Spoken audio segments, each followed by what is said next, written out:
Okay, we are live. We've got 5 minutes.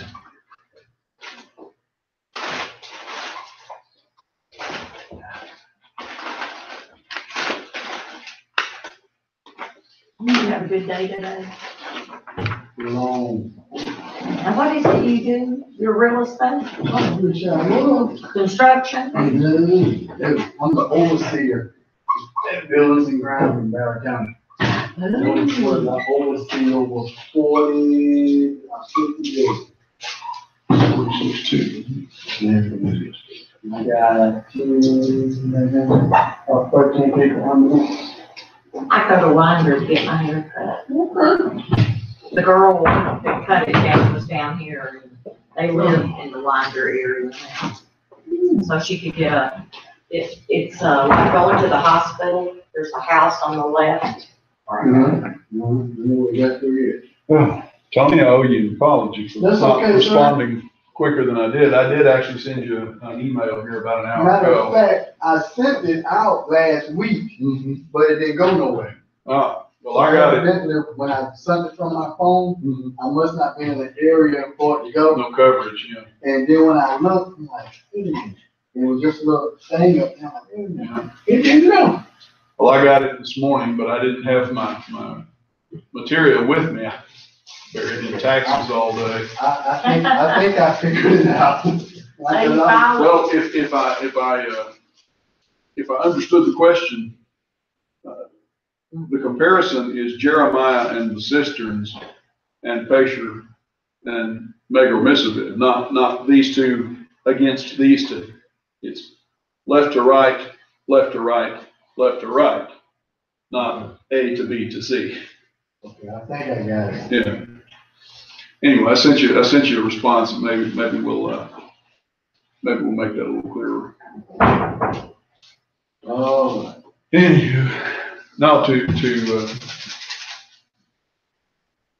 you started to say something, Ms. Pat. I was saying that last night, he's been preaching from Revelation on Sunday nights. And we were in 10 and 11, and there were a lot of references that came from Jeremiah and one of them. Right.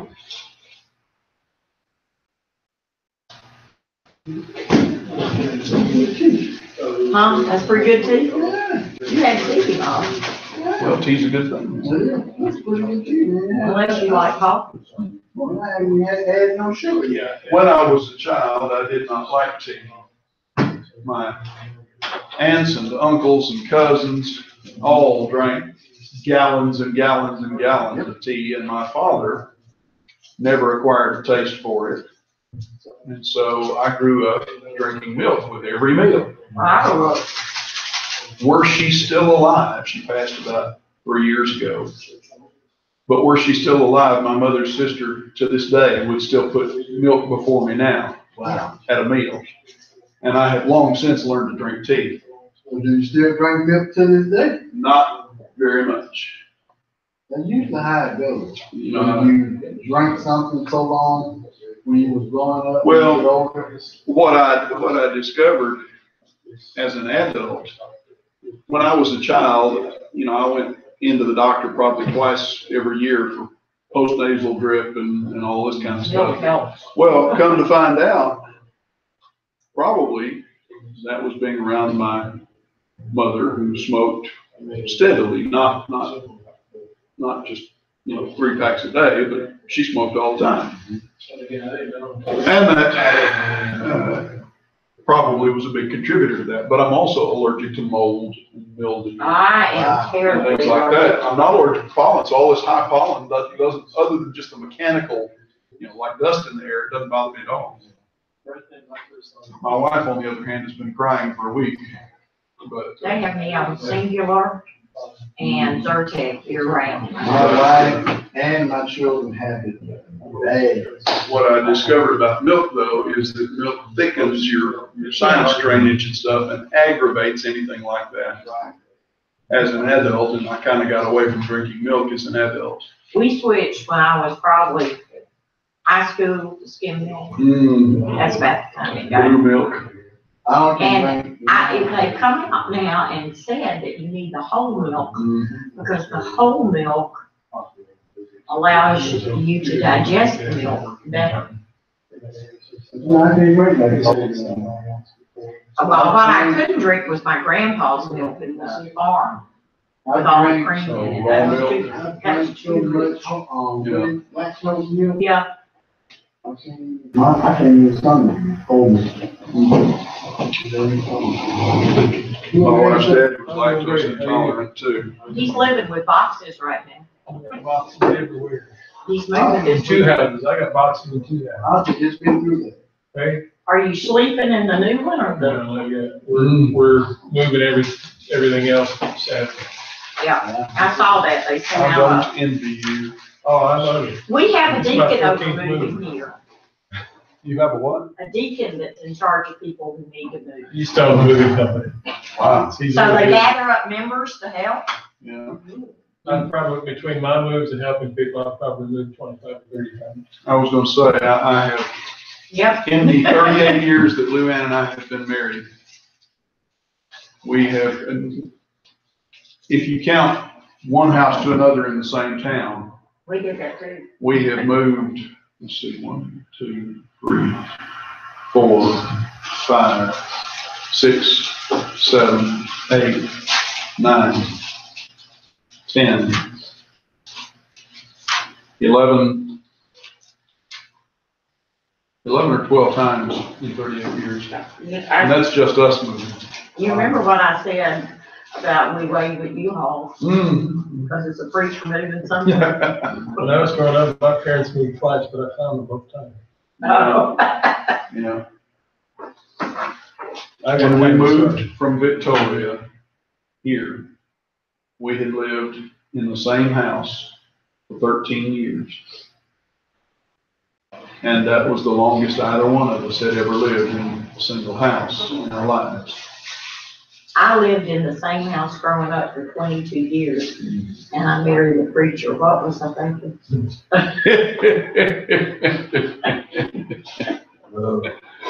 Oh,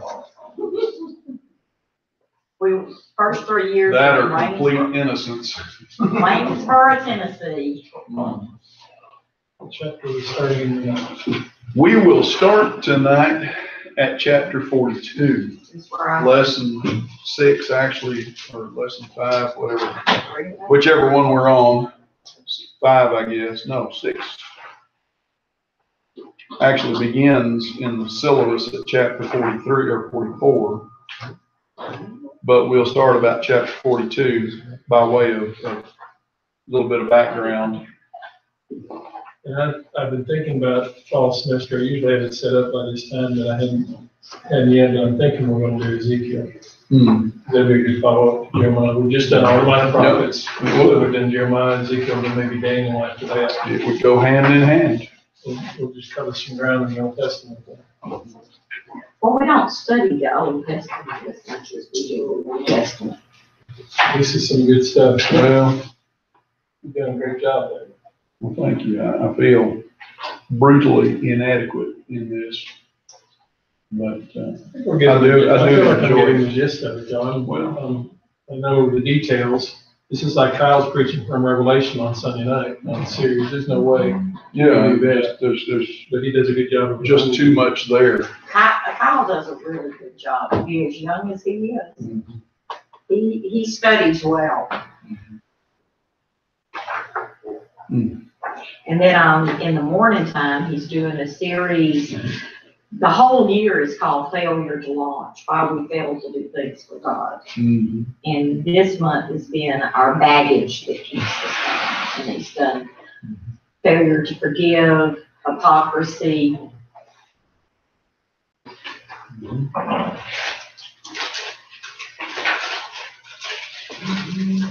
Well, do we need to wait another minute or two, or just go ahead Richard and get probably going? coming late. All right, well, let's go ahead and get started then. We'll pick up in chapter 42 by way of a little bit of background for our studies tonight. In chapter 42, we have the the end, really, of the children of Judah. Nebuchadnezzar has come for the last time. He has overwhelmed the Judeans, the Jews. He has conquered the city. He has taken away everybody that has any material value, anybody that would bring anything on the auction block, basically. He's taken away. Jeremiah is set free. He's set at liberty. Nebuchadnezzar has put Gedaliah in the place of a king. He's not put him on the throne, but left him as a governor. Gedaliah has been assassinated by Ishmael and his companions, along with a number of others who have been just brutally murdered. And now we come to a point where the remnants in Judah. Now we need to understand that at this point in history, in a sense, there are two remnants. The remnant that will be the restored nation are in captivity. They're in Babylon.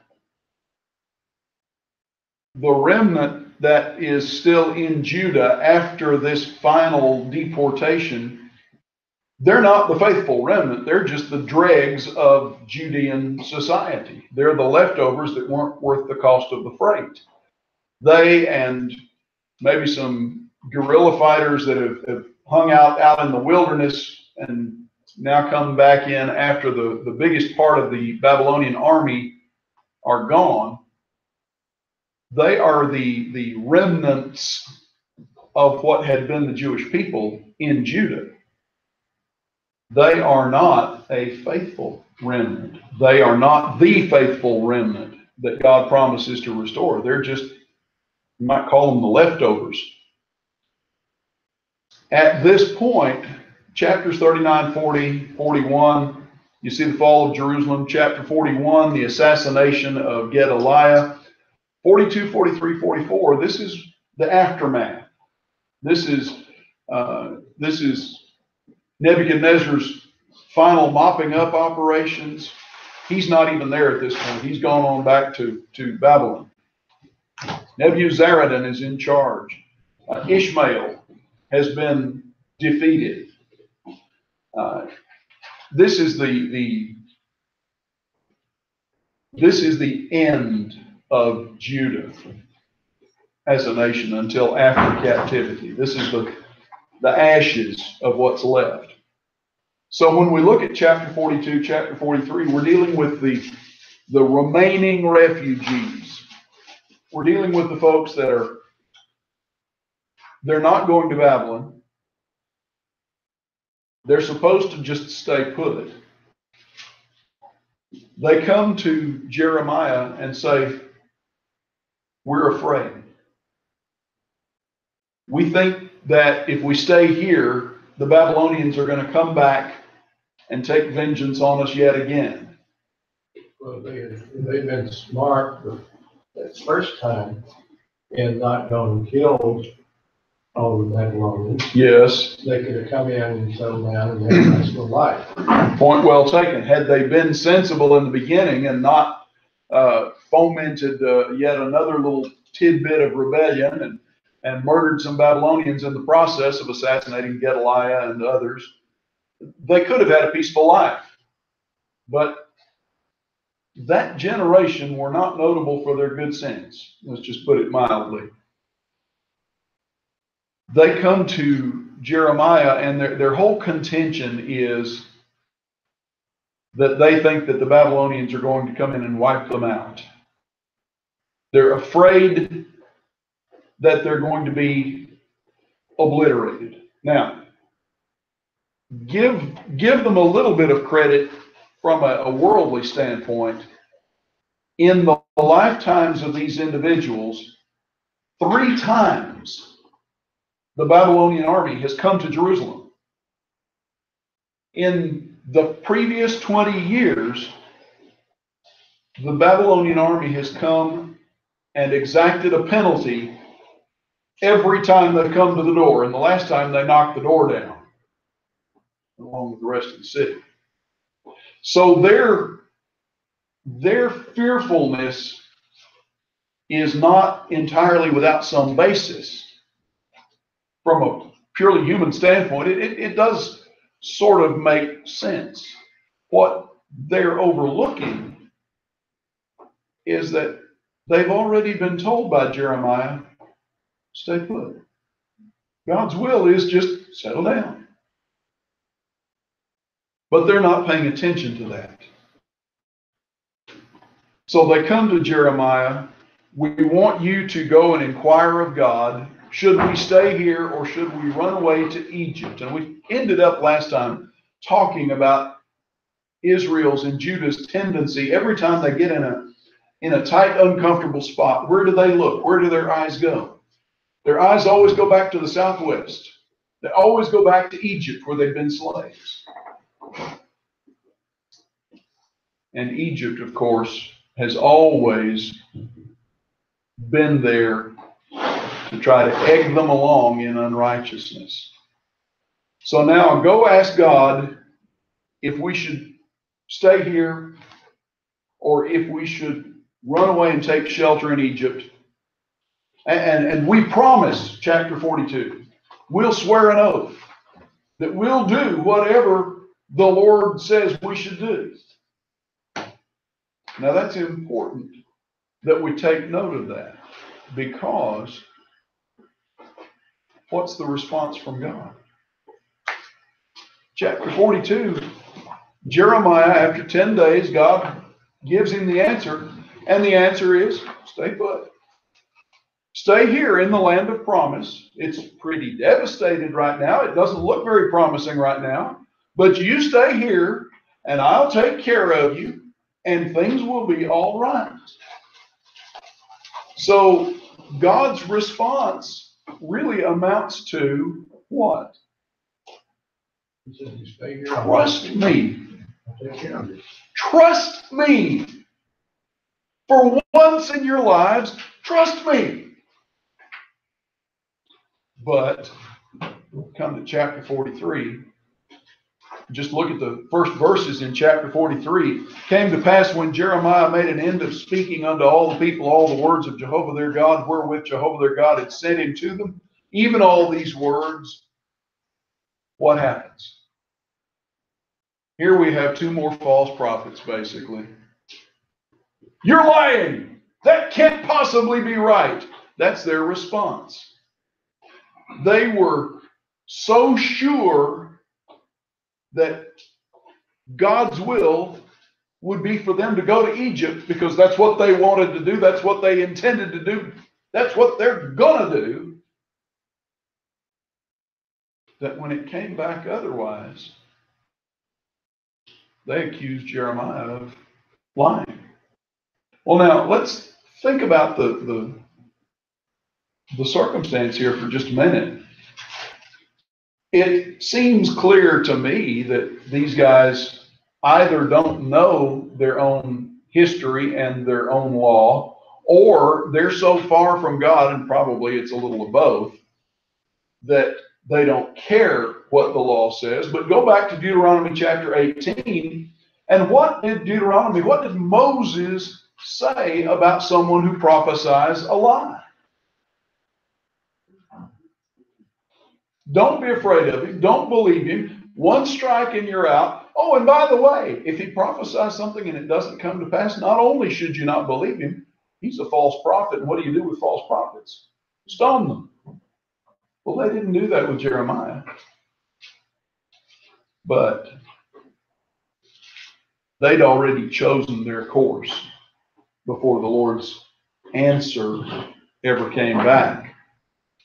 So they head for Egypt. Michael? I was just thinking about this. In a larger picture here from Genesis to Revelation, Egypt is a type of the world, a type of sin. Absolutely. And the promised land of earth, the promised land of Canaan is typical or a shadow of heaven itself. There you go. And all through this we see people want to go back to Egypt.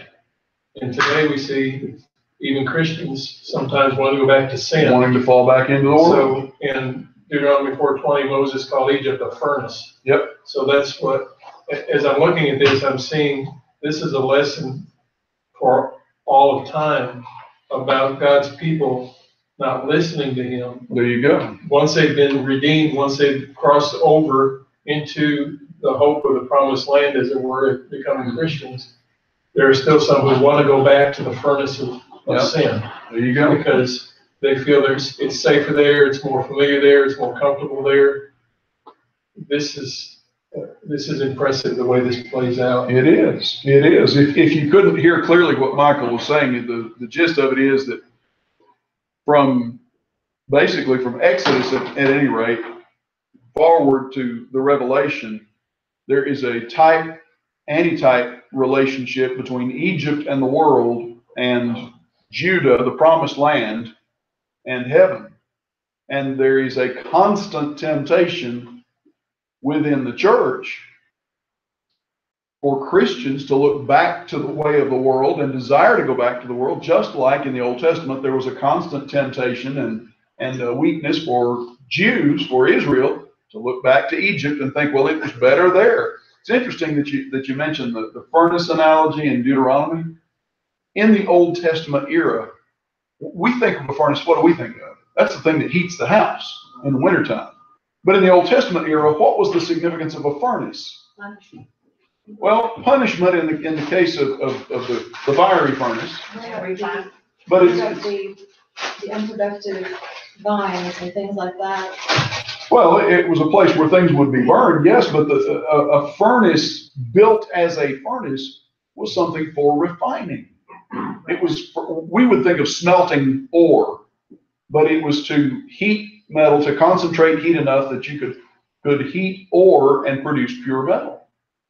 And so you've got God using Egypt, in a sense, as the furnace to burn the impurities out of his people. Bring it to modern day, when you go to talk to somebody and you show them what the Bible says, and then they come back and say, well, I think that God wouldn't want me to do that. Yeah. And they try to second guess what God said. Very common occurrence, tendency to second guess what God has said. I know the Bible says this, but. I don't Do you know how to spell I know that, but? It's spelled N-O. Yeah. I know but means, no, I'm not going to do that. It means I don't care. It means I prize the way I think, feel, desire above what I read and understand clearly in the Word. But anyhow. And that's what he says, if you'll listen to me. Exactly. I'll take care of you in this promised land, and it will be a promised land, but nope. We're going to Egypt. So we come down here to chapter 44, and now, starting at chapter 44, we've moved forward in time a little bit, and the refugees, the unfaithful, I hesitate to use the word remnant because they're not really the remnant that God's promised to restore. They're the leftovers. The unfaithful leftovers have gone to Egypt. And so now we have Jeremiah basically giving them a rundown of their entire national history, their entire relationship with God, and how they got to be where they are. And in chapter 44, there are really two basic points in this chapter. The longest part of it is this rundown of all of their relationship with God, how that God has blessed them and they've abused his blessings, how that God has called on them to trust him and to walk with him and to be faithful to him, and they have mistrusted him and they've strayed from him and they've not been faithful with him. But then, as we get down near the end, we also have a challenge. And the challenge is from God. Just do what's right. It's almost as if he's saying, just try it once. Just try doing the right thing. Just try doing what I tell you one time and see work. But they're not willing to. Come down here in chapter 44. At verse 24, Jeremiah said to all the people and all of the women, "Hear the word of the Lord, all you of Judah who are in the land of Egypt. Thus says the Lord God of hosts, the God of Israel, you and your wives have declared with your mouths, fulfilled it with your hands, saying, we will surely perform our vows that we've made." To do what? To make offerings to the Queen of Heaven and to pour out drink offerings to her. All right then. Go on and do it. Perform your vows. Look down to verse 27. Behold, I'm watching over them for disaster and not for good. I'm watching over you people now for disaster and not for good, because you won't follow me. All the men of Judah who are in the land of Egypt shall be consumed by the sword and by famine until there's an end of them. Those who escape the sword shall return from the land of Egypt to the land of Judah, few in number. All the remnant of Judah who came to the land of Egypt to live shall know whose word will stand, mine or theirs. And in all of this, what's the real point? Just trust me once. Just listen to me once. Verse 30, thus says the Lord, behold, I give Pharaoh Hophra, king of Egypt, into the hand of his enemies, into the hand of those who seek his life, as I gave Zedekiah, king of Judah, into the hand of Nebuchadnezzar, the king of Babylon, who was his enemy and saw his life. You've come here to seek safety from Pharaoh, and Pharaoh can't protect you. Pharaoh can't even protect himself. I'm in control. So, instead of rising to the opportunity, instead of accepting God's challenge, testing him to see if he'd keep his word, what do? It's almost open rebellion. We're just going to go right on in idolatry. In fact, we're going back to idolatry more openly than we had. Seems like it was better in the good old days when we were unfaithful to God. And what they don't get is, hello, it was your idolatry, your unfaithfulness that brought you here. If you think it was better in those days, it's not because of your idolatry that it was better. It was because I was still being patient with you and hadn't dumped the whole bucket of my wrath on you at that point. But it's not going to better you to go back into that idolatry. Chapter 45, the little 5 verses, is just a kind of an interlude of sorts, a brief little statement for the benefit of Baruch, who has been all these years Jeremiah's faithful manservant, secretary, amanuensis, call him what you prefer. The significant point here is that on the one hand, Baruch seems to be kind of feeling sorry for himself. Woe is me, down here at verse 2 or verse 3. God says to him, this is what you say, you're feeling sorry for yourself. Here's what I'm going to do. I'm going to give you your life. And verse 5, do you seek great things for yourself? Seek them not. For behold, I'm bringing disaster upon all flesh, but I'll give you your life as a spoil of war in all the places to which you may go. Baruch, you feel sorry for yourself. I get that, but don't waste your effort on that. I'll take care of you. You've been faithful. I'll take care of you wherever you go. Come to chapter 46 now. Yes. Quick question. Yes. What do you think the meaning of the phrase, do you seek great things for yourself, or are you seeking great things for yourself?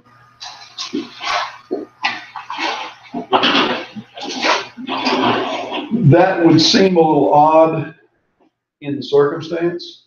I mean, where is Baruch? What circumstance is he in? His nation has been destroyed. His prophet has been kidnapped into Egypt. Presumably, Baruch is there as well. You seek great things for yourself? don't seek great things for yourself. In this context, it's a little hard to imagine what would great things for Baruch be. He's a refugee of a fallen nation. In the context,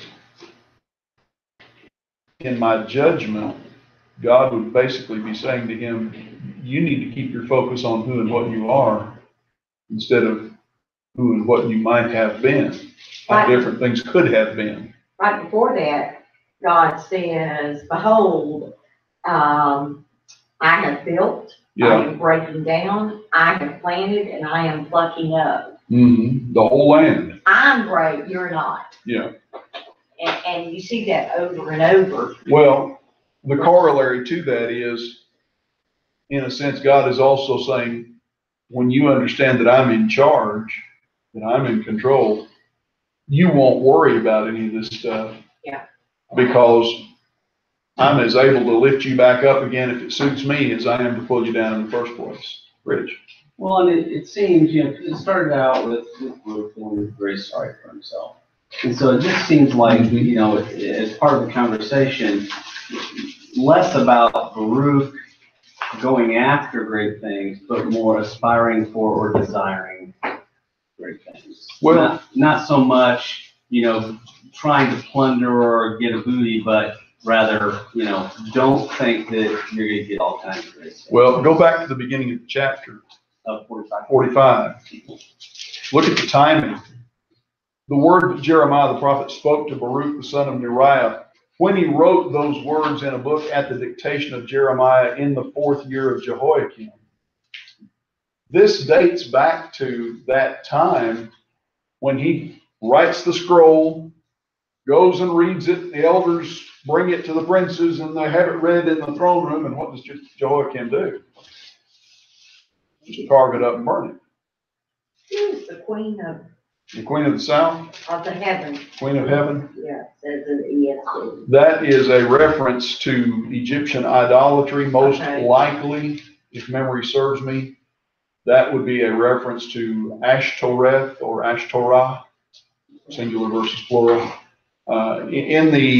Particularly in the Canaanite pantheon, but also under different names and so forth in Egypt. The names from the Canaanite pantheon stick better with me. Would be Isis, not Ashtoreth in Egypt. Among the Canaanites, Baal and Asherah or Ashtoreth were sort of male and female counterparts in the idols that they worshipped. And in Egypt then, Ashtoreth was derived from Isis, and Baal was comparable to Ra.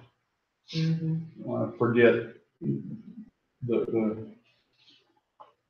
hadn't thought about that in this context. So, I'm not sure I'm giving you the right Egyptian name, but the concept was basically the same. When they go to Egypt, Jeremiah says Nebuchadnezzar's going to come and destroy you. That's 43. Yep. And then 44 is all this where he recounts. Yeah. Here's how you got to where you are. Yeah. And even now, you refuse to even take a chance on God, so to speak. 45, now this takes us back, but why does it appear at this point in the book? Mm-hmm. Other than the fact that Baruch seems to have survived along with Jeremiah, and we're moving back in time at chapter 46, that wouldn't make any sense, except from chapter 46 down to the end of the book. What are we going to do? We're going to focus on Jeremiah's prophecies about the nations. You go back to chapter 1, and when God calls Jeremiah to be a prophet, what does he tell him his job is? You're going to prophesy to my people, to Judah, but you're also going to prophesy about or to the nations. And 46, 47, 48, 49, 50, 51, This is a series of oracles or statements from God through Jeremiah about the surrounding nations. Now, why is this even here?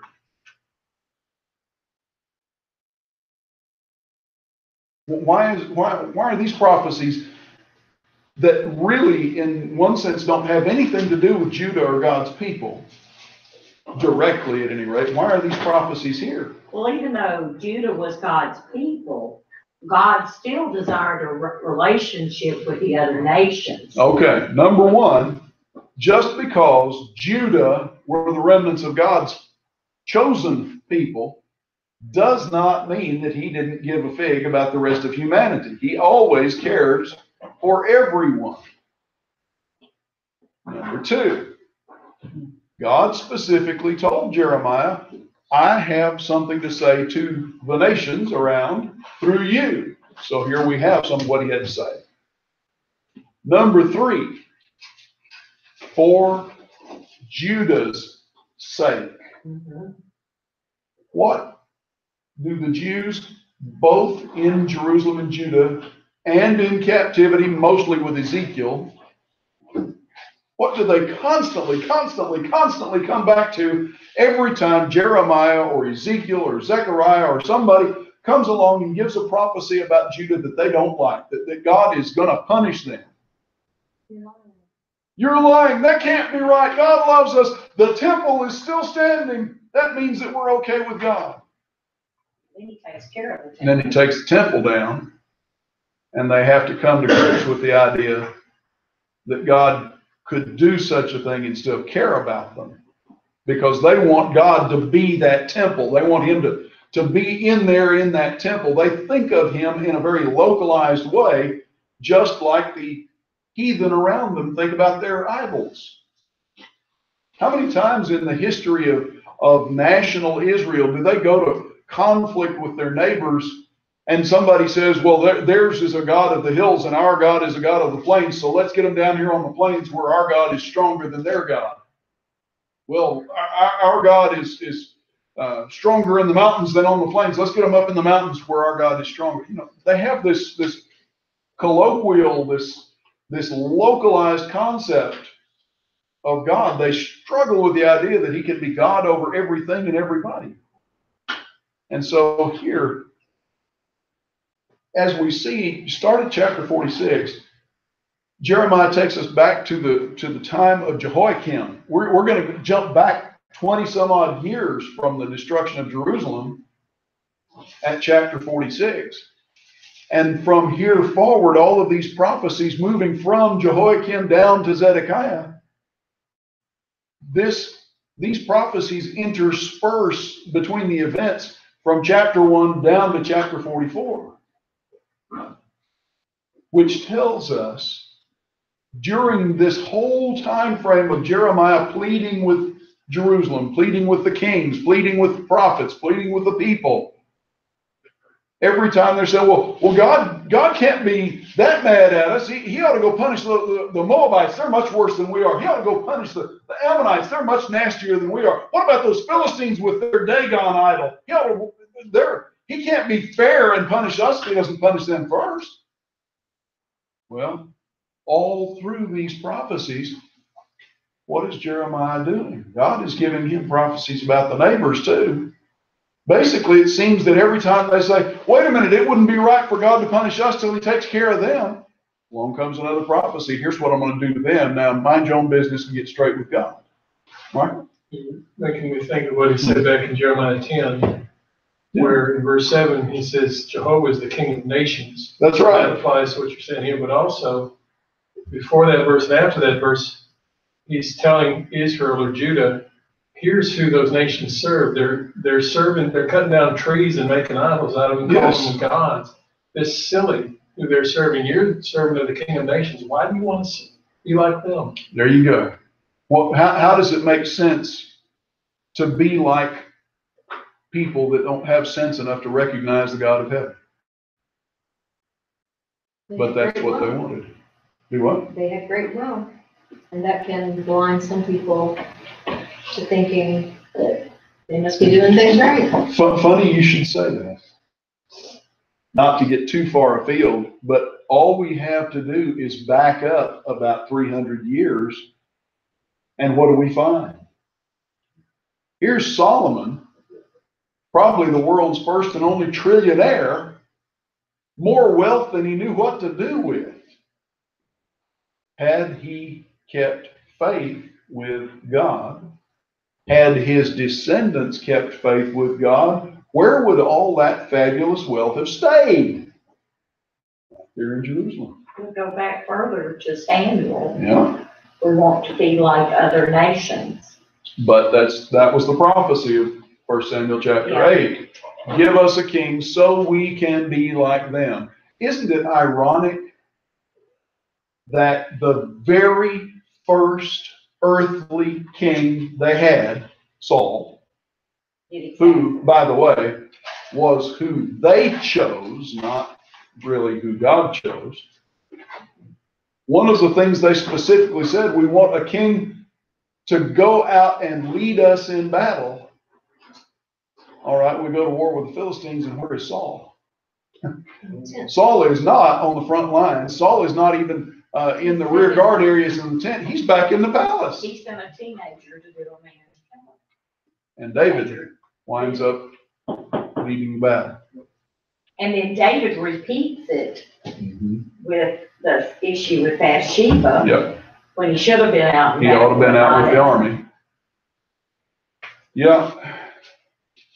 Worry about armchair generals. But it also goes back to Adam and Eve, the first sin that Satan threw out there. The whole point being that God's way is always invariably superior, without fail.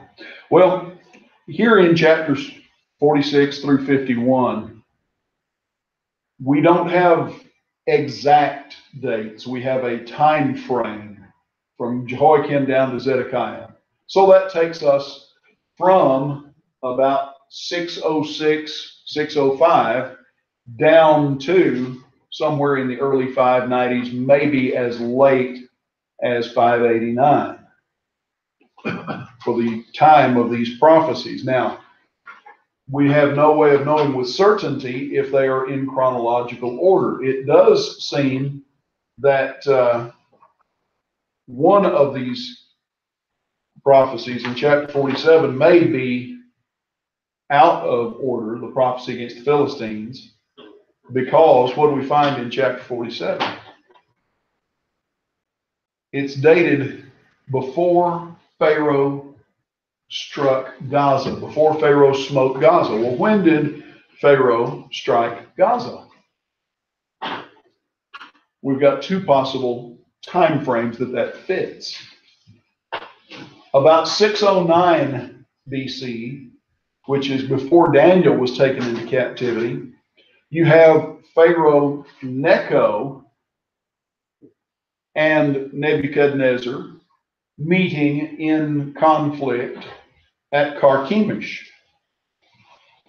On the way to Carchemish, Pharaoh marches his army through Judah, and that's when Josiah goes out to meet him in battle, and Josiah is killed.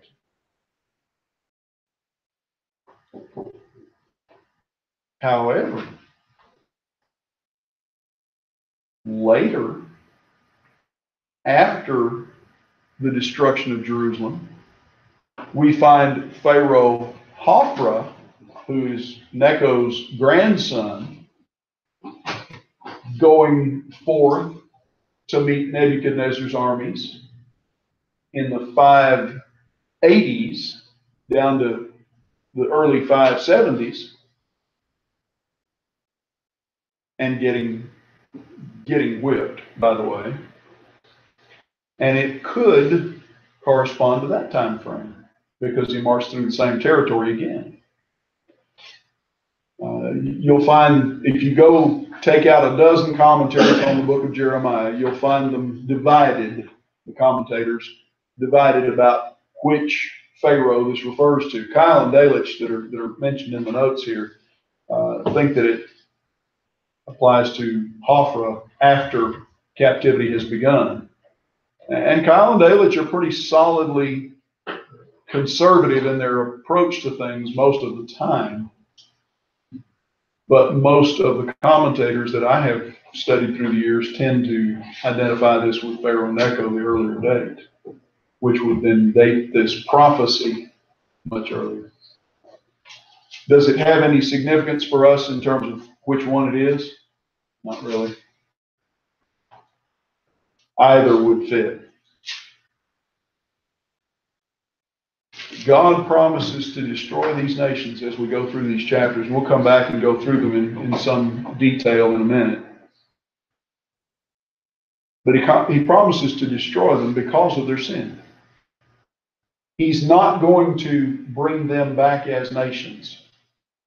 Here's the thing that Ezekiel emphasizes this more in more detail than Jeremiah does. Ezekiel is dealing with the people who are going to come back, or with the families of the people who are going to come back from Babylonian captivity.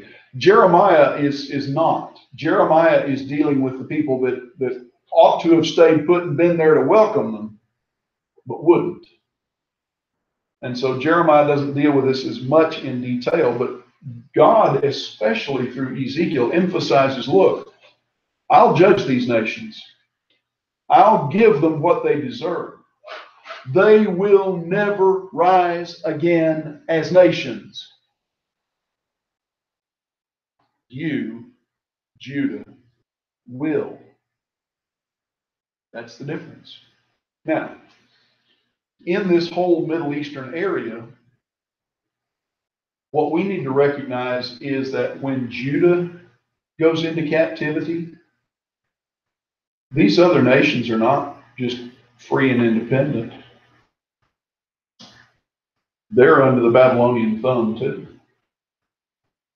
And just like the Egyptians had been trying to cozy up to Zedekiah, for example, and pull him away from the Babylonian orbit, and why don't you send your tribute down here to Egypt instead of to Babylon, and we'll protect you and we'll support you. They've been doing the very same thing with all these other nations too, the Philistines, the Moabites, and so forth. When Nebuchadnezzar comes for Zedekiah, historically, in the same general time frame, he comes for all these other nations too, just one right after another, domino effect, basically. God will use him to punish them as well. And that's the point that Jeremiah is making in these chapters. Now, notice as we go through this, God does say some of these people will escape. The nations won't escape, but some of their people will. Particularly some from Edom, some from Moab, some from Ammon. God will allow some of them to survive, but he's not going to restore the nations. And it's interesting to notice that the people that do survive are all, in one way or another, kinfolks of the Israelites. How are the Moabites and the Edomites, the Ammonites, related to Israel? Well, Edom is descended from Ishmael. In 20 of 48, it makes reference to Aaron. Yep. For Moab. Yep. The Ammonites and the Moabites, how are they related? All the way back to Lot and Abraham. They're distant kinfolks, but they're kinfolks nonetheless. Go back to the days of Moses, when Israel comes out of Egypt and proposes to cross through, I said Ishmael, it's Esau, not Ishmael. When Israel proposes to cross through Edom's land, Edom's territory, what's one of the things that Moses emphasizes? Basically, we're kinfolks. We'll pay for the privilege. We'll pay for any damage. We just want to pass through. We don't want to hurt anything. We won't take a thing from you. But we're kinfolks. Come down to the minor prophets, to the book of Obadiah. Little one chapter book of Obadiah. And what does God through Obadiah emphasize concerning the Edomites? When Judah was being plundered by the Babylonians, and their people were trying to escape, you had an opportunity to what? You had an opportunity to give them shelter. And instead, you were like the flippers on a pinball machine, kicking them back to the Babylonians and thinking, yeah, we'll get in and plunder what's left. Well, you're going to, you think that you have so much. You think that you possess so much, but it possesses you. On the other hand, Israel will possess her possessions, he says. Here's the difference. Now, one of the points in these chapters, kind of a grim thing, but it's to give particularly the Jews in captivity hope. Remember that in Daniel's day, Judah was cowed into submission, basically. They had been to war with the Egyptians under Josiah and been thoroughly defeated. And it was the Egyptians that had put Jehoiakim on the throne after Jehoahaz. But basically, immediately after this, Babylon becomes the dominant power in their lives. And yet, in taking away Daniel and his friends, they had not treated Judah brutally in 606. They were the big 800-pound gorilla that kind of said, here's how it's going to be. And Judah said, okay. In 597, when Nebuchadnezzar came back and took all the middle class, basically, Ezekiel's deportation, again, they brought the army. They intimidated Judah. They changed the kings. Jehoiakim's out, Jehoiachin's on the throne. Nope, Jehoiachin's out, Zedekiah's on the throne. They're in charge, not Judah.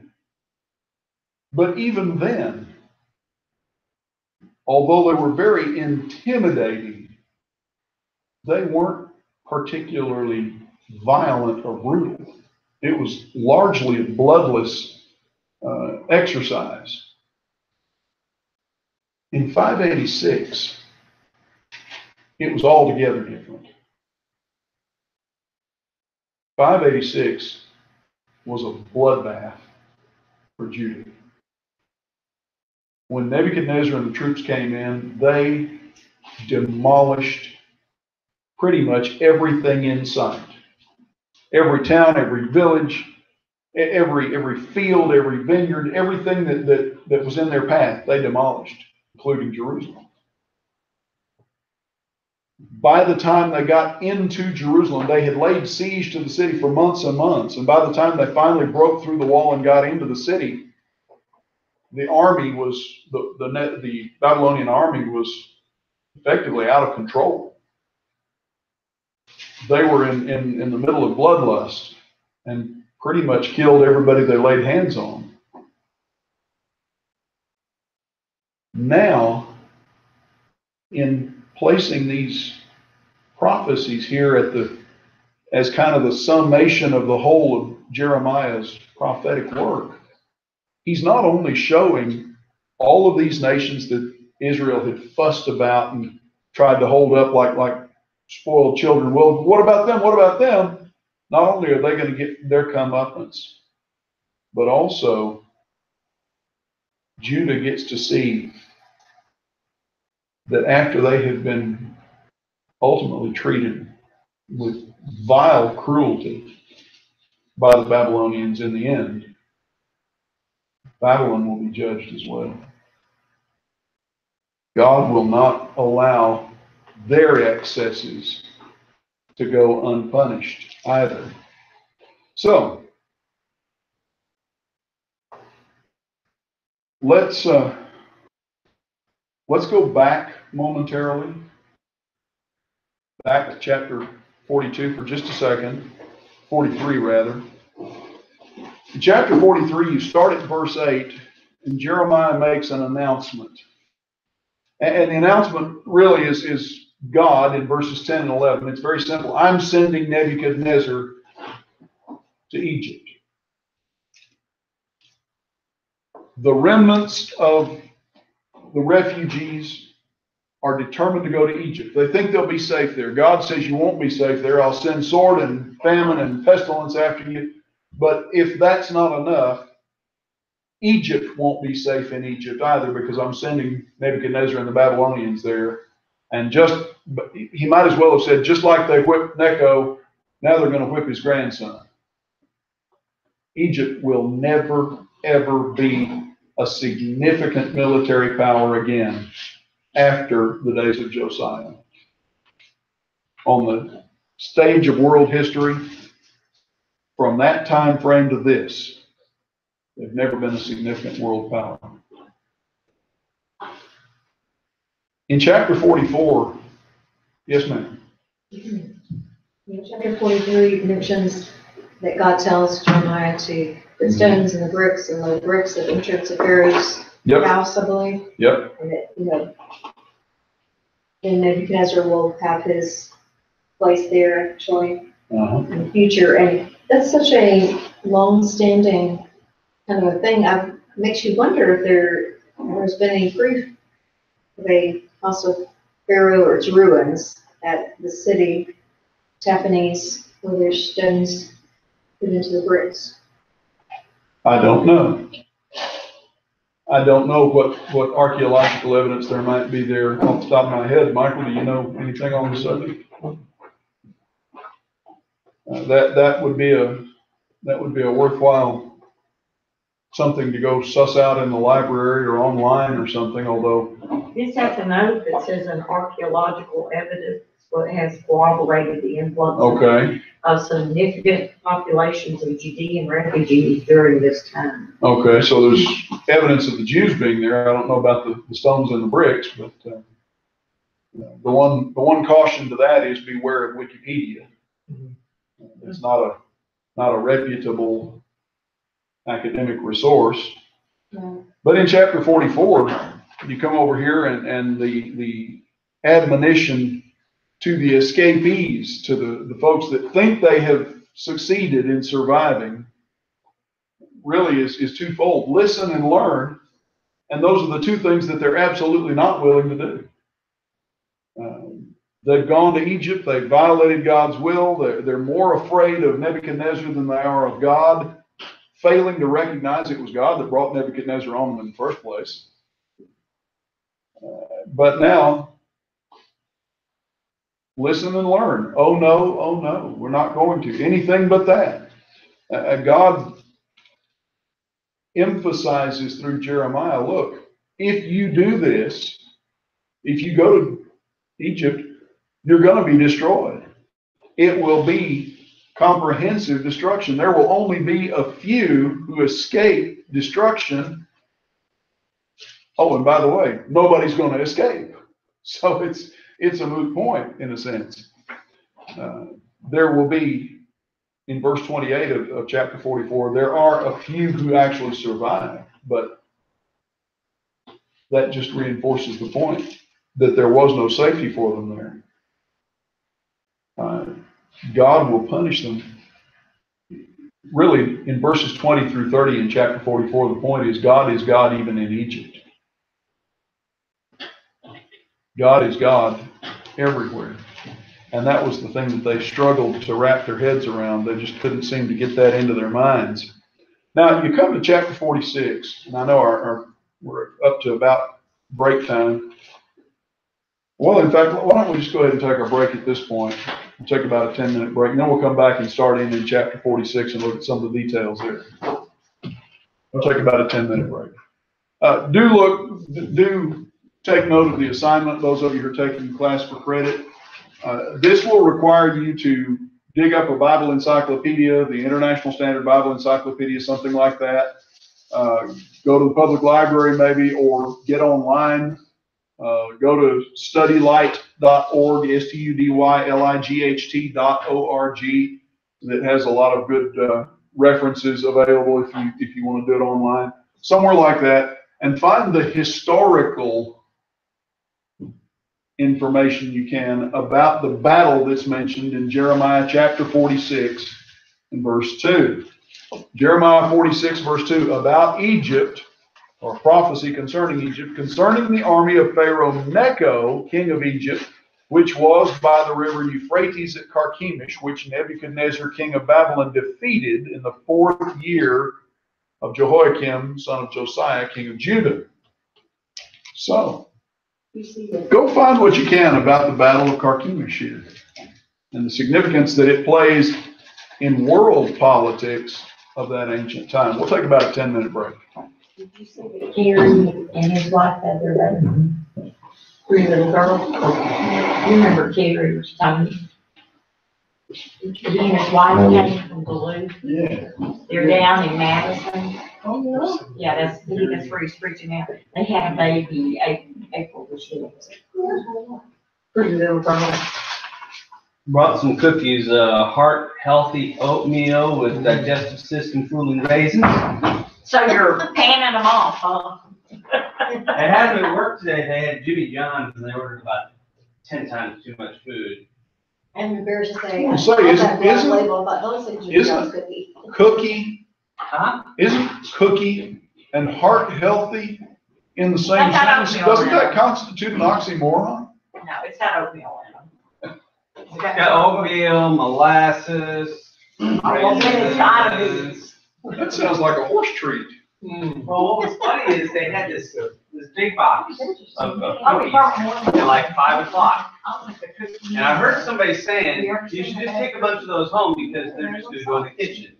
So when I left, I went over, and I grabbed some, well, there were 3 oatmeal cookies left in the box. All of the triple chocolate No, I want and, that like a cookie. you know, the. Somebody grabbed all the ones ones. were gone. Before you make the cookie. And the whole, there was Don't have this a lot of big flour in it. box of chips of Jimmy John's kettle I fries. love They it. were all gone, but the sandwiches were still there. Not too I many like folks, Jimmy John's. not too many folks in the South like the hard sub rolls. I do. Well, they're soft. I don't mind them. My wife will not eat there. She does not like hard, chewy bread. Well, I got where I don't like Subway. I don't like Subway sandwiches. We I had. come and go on Subway. You know, I'll do Subway. Their I can ham is made out of turkey. do- Yeah, I can do, Yeah, that. I can do One of our Subway kids every work other there. day for a couple of weeks, and then I don't want So Subway turkey, again call for 2 it. months. Yeah. Turkey ham, don't call it. Yeah. I didn't know that. Yeah, My wife always wants to go to Firehouse, I like Firehouse. which I like Firehouse about once every couple of weeks, not a couple of times a week. I'm not real big on We got to be, steamed go to Publix. wet meat. I went there one time when they first came to Winder, and I was like. I don't like the hot. And Firehouse is pricey. Very, I like it. very pricey. There's They something- do give you more meat than Subway We though. have one, but we never go there. Blimpie was here before any others. I like Blimpie.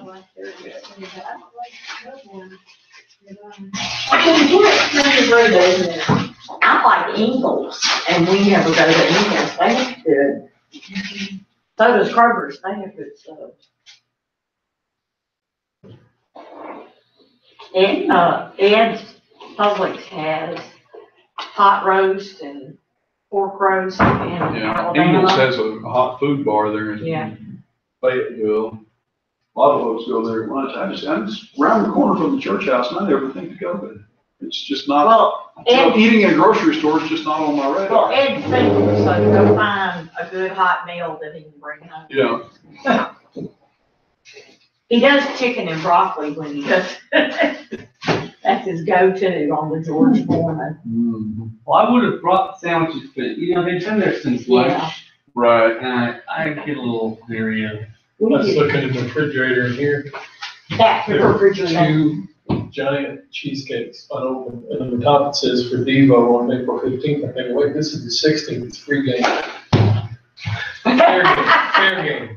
Everybody gets. I was here last night, doing those daily Bible reading things, and they had a Devo upstairs. And it's about 10:30, and I was like, I needed to get lunch on something. So I went upstairs, there's a pizza and a half sitting up there in the fridge. You know, Bitch they got a order, couple slices of pizza, 'cause that's a fair game after Devo. they order pizza so much that every now and then Amy Smith and I'll do it. When we do sloppy joes, and they eat every bit of Yeah, sloppy joes. That's my wife's go-to thing for when we have the kids over is sloppy joe. They get tired of pizza. And she's the only one in the congregation that makes it. Such an easy dish. I know it. Well, for Lads to Leader staff, I did all that spaghetti and they loved it. How- Spaghetti. Now, when we have grown-ups over, we usually try to do fajitas in the spring and in the summer, on the grill and do fajitas. Because that's still, that's comfort food for me. Back in college days, David Decker his band he had there at Free Harmony perform for the formal that Jackson Christian School had. The formal now, this was their alternative to prom. Guys are in their suits, the girls are in their nice, really fancy, and they serve spaghetti. Oh, Oh my, Somebody wasn't. somebody wasn't very bright.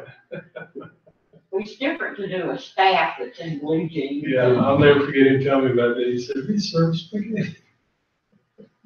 Was Bailey at Freed when you went? The head of the gang, he would do bread for all of I our. don't know. I remember him saying that, the girls were like, I want to eat this. Yeah.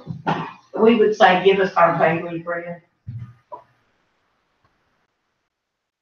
I made homemade People bread. complain to get about, all the time. I loved it. It's starvation. I did not grow up with a hot meal served every day, so, I was there the summer that they changed food services, and there were only a couple hundred of us there anyway, so they wanted to impress us. Oh, that was the best food. I was just like going out. Well, when we were in the It was 70s, never that good again, was it? They went back to chicken pot pie in the fall, but still, it wasn't terrible. But that summer was like, whoa, we had steak. My Sometimes wife, we had real. we had steak. the one thing that when I was in college, they did not do a good job of is salads. They did not what? They did not do a good job with salads. my wife works for Woodward Academy in College Park, which is a very, very expensive she private school. It's the biggest private secondary school in the nation. Woodward? Yep. That's where my nephew went. And staff get to eat in the cafeteria free. So does Greater Atlanta. And when she went to work there, They- it was wonderful, But it's not great bad. food. And then the helicopter mommies got hold of dining services. Some of the helicopter mommies listened a little too closely to Michelle Obama, I guess, because It was It's pitiful all- when she came in. it's all, the way the ladies in my wife's office describe it, it's all sawdust bread and, sawdust bread and health food basically, but it's not good health food. It's like whatever the rabbit food advocates want kids to eat. And the thing about it is the kids go in there and they look at it and go, ugh, and dump it in the trash and go across the street to the school store and order pizza on mommy's credit card. But in the meantime, the staff are looking what at- happened to the good food we used to have? Well, Yeah, say When I real retired- good at GSOP, so. they had, in public school, they had to put an apple on the kid's Yeah. plate. Yeah. And they had to put milk for their daily. Whether they drink it or And not. our custodian would put by the garbage can, one of those big white gallon Mhm. buckets, like Yeah. laundries or, and it would be full of fresh apples to take the horses. Yep. Because kids won't eat them.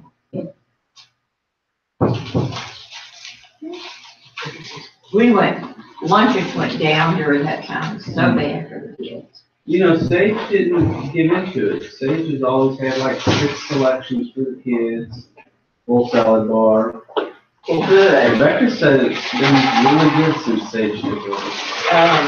Well, Woodward does a big banquet for the staff every year at Christmas. And aside from it being a very worldly orientation, which means at one end they have an open bar and the liquor flows.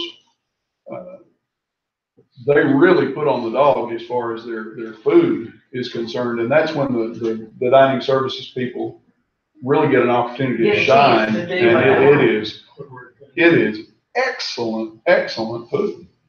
It's what they're capable of anytime. We had kids bringing But they're not popcorn allowed to. to microwave. Yep. And then they were passing out at TV, you know. Yep. You're on record as saying the Woodward Academy serves dogs in that. Well, it's time for us to get started again. Now the Put on the dog. So, Put on Facebook. hey, Dave Rogers says. Yeah, there you go. Well, let's go to chapter 46. And in chapter 46, now you have the word of the Lord that came to Jeremiah the prophet concerning the nations. And this takes us back to chapter 1 and verse 5. That is, this is a fulfillment of that statement that we were talking about earlier, that he would prophesy to the nations. And so we begin here with an oracle or a prophecy against Egypt. And as we pointed out, this has to do with the army confronting the Babylonians, the Egyptians confronting the Babylonians. Now, the chronology of this would seem to be a little bit at odds with history until we begin to understand that this is an encapsulated view of what all has happened.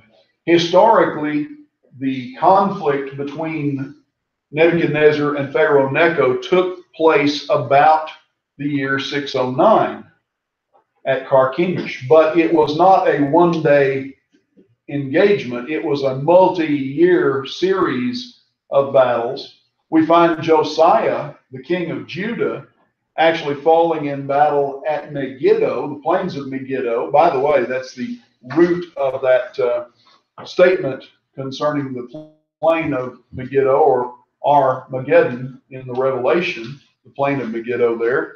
That's where Josiah falls, but that's down here about 606. That's when we come in and have a new king on the throne, Jehoahaz, and then Jehoiakim, and so forth. So this is a series of engagements that takes place here, and this has to do with Egypt in chapter 46. Now, the first picture that's presented here, get ready, prepare the buckler and the shield, advance for battle, harness the horses, mount up, take your stations and so forth, polish your spears, put on your armors, and what's going to happen? Egypt is going to be defeated. They're dismayed. They're turned backwards. Their warriors are beaten down and fled in haste. Terror on every side. The swift cannot flee away, nor the warrior escape. In the north by the river Euphrates, they've stumbled and fallen. So the first picture, Egypt is defeated by the Babylonians. The Babylonians are not mentioned here. It's just in the north by the Euphrates, but that's location enough. Come down to verse 7, though, and notice how he expresses this here. Who is this rising like the Nile, whose rivers, like rivers whose waters surge? Egypt rises like the Nile, like rivers whose waters surge, like the Nile in flood season, in other words. They're thinking of themselves as if we're going to rise up, we're going to come back, we're going to overwhelm our enemies just like the Nile in flood.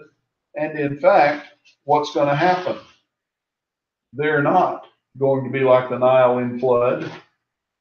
They're going to get whipped again.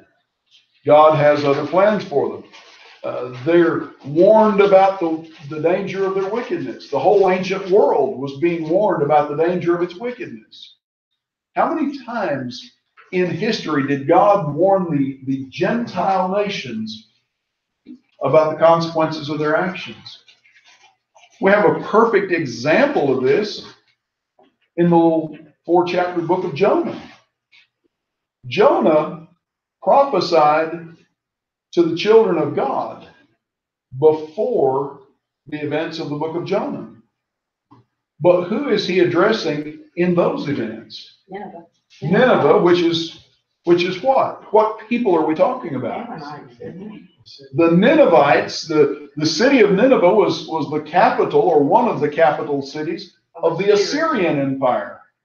The people, Sennacherib and Tiglath-Pileser, and those guys came knocking on Hezekiah's door and carting away the loot from the temple. But what was the message of Jonah? You need to repent of your sin, or I'll come and destroy this city. Now, you got 120,000 people in that city. That's not a small town. And to their credit, from the king down to the beggar in the streets, what did they do in Jonah's day? They repented. They repented. But what we don't always remember is that there is a sequel to the book of Jonah. And that's the book of Micah. Nahum rather. Got my minor prophets mixed for a moment there. Nahum comes 100 years after Jonah. He doesn't go to Nineveh, but his prophecy concerns Nineveh and the Assyrian Empire. What's the gist of Nahum's prophecy? Repent. But now they're not listening anymore. And what happens? Up comes Nebuchadnezzar and the Babylonians, who had been a subject race of the Assyrians, and overthrows the Assyrians and becomes the new dominant world empire. We might have been reading about the Assyrian captivity of Judah instead of the Babylonian captivity, had they listened to Nahum and repented again. But here, Egypt is pictured as thinking of themselves being able to rise up and overwhelm everything in their path, just like the river does when it floods. You know, the Egyptians depended on the annual flooding of the Nile to bring down fresh silt and fresh nutrients from the highlands and replenish the plains so that they could have good crops. And in those years when there wasn't a lot of rain upstream, they had famine, and it was hard to get by. And so their imagery of worshiping the Nile as the lifeblood, as the god of their nation, one of the gods of their nation, their imagery here fails to take God into account entirely. They've been warned about their wickedness. God warned all these ancient peoples. Go to Romans chapter 1, and what does Paul tell us? It wasn't that God didn't care about the ancient Gentiles. It wasn't that he didn't communicate with them. They didn't listen. 3 times in Romans chapter 1, what does Paul tell us? God gave them up. They would not hear. And so God let them have the consequences of their sin. It wasn't that he didn't care about them. It was that they wouldn't listen. So, like King Zedekiah in Judah, these surrounding nations, the Egyptians and so forth, expected good things from their gods. But the God is telling them here, I'm the one in charge, not you. And you may think you're militarily mighty, but you're nothing compared to me. You're not in control. I am. Come down here in chapter 46 and notice, if you will, from verses 7 to 12, who's like the rising Nile that we were reading about a moment ago? I'll destroy cities and their inhabitants, verse 8. Advance, O horses, rage, O chariots, let the warriors go out, and so forth. This is the day of the Lord, verse 10. God of hosts, a day of vengeance to avenge himself on his foes. And then come to verse 12. Go up to Gilead and take balm, O virgin daughter of Egypt. In vain you've used many medicines. There's no healing for you. The nations have heard of your shame. The earth is full of your cry. Warrior has stumbled against warrior. They have both fallen together. There is no balm in Gilead for Egypt, really. There's no medicine for them that will cure this problem. Now, you go down to verse 13 and he begins a second oracle, a second pronouncement about Egypt. And here in verses 13 down to the end of the chapter, in verse 26, the thing that stands out is the certainty that they're going to be conquered on their own territory, basically. Look at verses 13 through 19. Declare in Egypt, proclaim in Migdol, proclaim in Memphis and Tahpanhes, stand ready and be prepared. The sword shall devour around you. Now, these are cities of Egypt. In time past, the Egyptians had gone out and fought on other people's territory. They had conquered surrounding peoples, but by and large, they had not been conquered until the Babylonians came along. Now, the war is coming to their doorstep. Conflict is coming to their cities.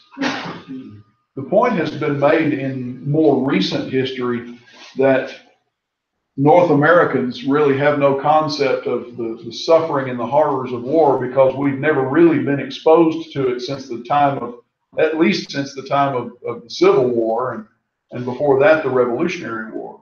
We've been involved in major world conflicts, but they've always been where? Overseas. So you see London bombed in World War II, and you see Germany and Japan just turned into rubble in World War II, and you see the devastation of France and the Low Countries in World War I and the trench warfare of that time, and the horrors of gas attacks and things like that.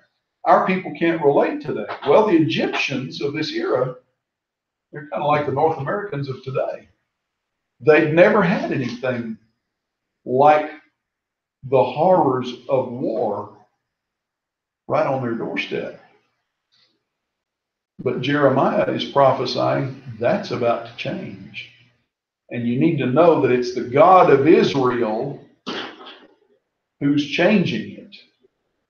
You're not going to go out to fight your enemies now. They're going to come to you. You think about historically and politically the role that Judah, and really all of the little nations of the Middle East, but Judah particularly on center stage, the role that they played geographically in world politics from the time of Solomon down to this point. When Solomon was king, when David was king, they dominated the area and they dominated trade through that region. That was the crossroads of the ancient world to a large degree. No wonder Solomon got rich. But you come down through these intervening centuries, and what do we find has happened routinely in that area now? Bigger, stronger nations come back and forth through their territory to go to war. And when you're a little Belgium or Liechtenstein-sized nation compared to somebody like the Chinese or the Russians or the United States, and they're saying, we're coming through your territory, you basically have two choices, don't you? You either fight and get obliterated, or you maybe put up a little bit of a show and then stand out of the way. Well, when they come and they fight their battle in your territory, you're the one that gets torn up, even if you're not the major combatant in the battle. This is what had happened throughout the time of the kings. They had the neighboring nations had gone back and forth through their territory in their battles with each other. Now Egypt has the war coming to their door, and it's going to be in their yard and on their territory. You pick up at verse 20, here are the consequences of Egypt being invaded. Egypt is pictured as a beautiful heifer, a beautiful animal, something that would be a prized possession. But what happens? It's interesting that he describes the invasion from the north. It's like a horsefly. It's like a biting fly. It's something that drives you mad. You ever been bitten by a horsefly? It is not fun. They hurt. And in this case, it's something that they can't do anything about. They're not in control. Even our hired soldiers or mercenaries, they're just like cannon fodder. They're like fattened calves. And now they're gonna run away. They're gonna desert her. There's no support for Egypt. You come to the end of the chapter here. Look at verses 27 and 28. Do not fear, Jacob, my servant. Don't be dismayed, Israel. I will save you from afar, from a distance, from far away. And your seed I will save from the land of their captivity. Jacob shall return and be quiet and at ease, and none shall make him afraid. Fear not, Jacob, my servant, says the Lord. I'm with you. Salud. I'm with you. I'll make a full end of all the nations where I have driven you, but I will not make a full end of you. I will correct you in measure and will in no wise leave you unpunished. So, I am going to straighten you out, but I'm also going to restore you. We talked a little bit last week about Hebrews chapter 12, and the main point being made in Hebrews chapter 12 is that if God doesn't correct you, God doesn't discipline you, what does that tell you about him? He doesn't care about you. If God doesn't care enough about you to discipline you and try to straighten you out, he doesn't care about you at all. Well, what should these people be learning from this? Oh, our God cares about us. He cares enough to straighten us out. But we go through all of these events and they don't get it. Mike? Just interject this here to remember that all this happening, where even he's saying, I will not make a full end of you, Judah. It's not about God making Israel and Judah his forever people. This is all about preserving the lineage there you go. To the Christ. Point very well taken. Point very well taken. If you couldn't hear, all of this business of God saying, I will not completely end you, Judah and Israel, is not about 1948 and reestablishing Israel and 1,000 years of Jesus on earth or anything of that sort. It's about preserving the pipeline of the Savior until he comes into the world. It's his promise. It's fulfilling the promise that he made to Abraham through you, i.e. through Christ. All nations of the earth will be blessed. Well, what's the blessing? The blessing is salvation in Christ. So Paul writes to the Romans, and what does he tell them concerning national Israel, ethnic Israel? He talks about how the Gentiles are saved through the blood of Christ. And then what does he say? So, adverb of manner, in the same way, all Israel will be saved. Anybody in national ethnic Israel that wants to be saved gets to be saved exactly the same way as the Gentiles through the blood of Christ. So in 27, are we saying that he's talking about, the Messiah coming? That's going to be the restoration, not that the nation will come back together, because they didn't ever rise to world power. They did. They did not rise to world power, but they never promised that. Right, but they did come back together. So which restoration would? Okay, look back at 27. Do not fear, neither be dismayed. I'll save you from far away, and your seed from the land of their captivity. Now, you could read that metaphorically as their seed being saved from the land of captivity and sin through Christ. It would not do violence to the text for us to understand it that way. However, these people hearing Jeremiah's words in that day wouldn't have had a clue about such things. What would they have understood?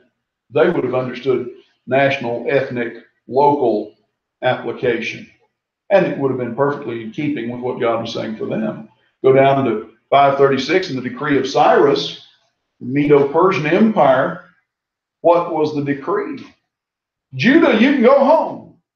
But there's more to it than that. What else does he say in that decree? Judah and anybody of the tribes of Israel that wants to go home.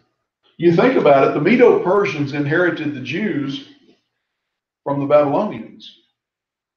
But when the Babylonians took over from the Assyrians, who did they inherit?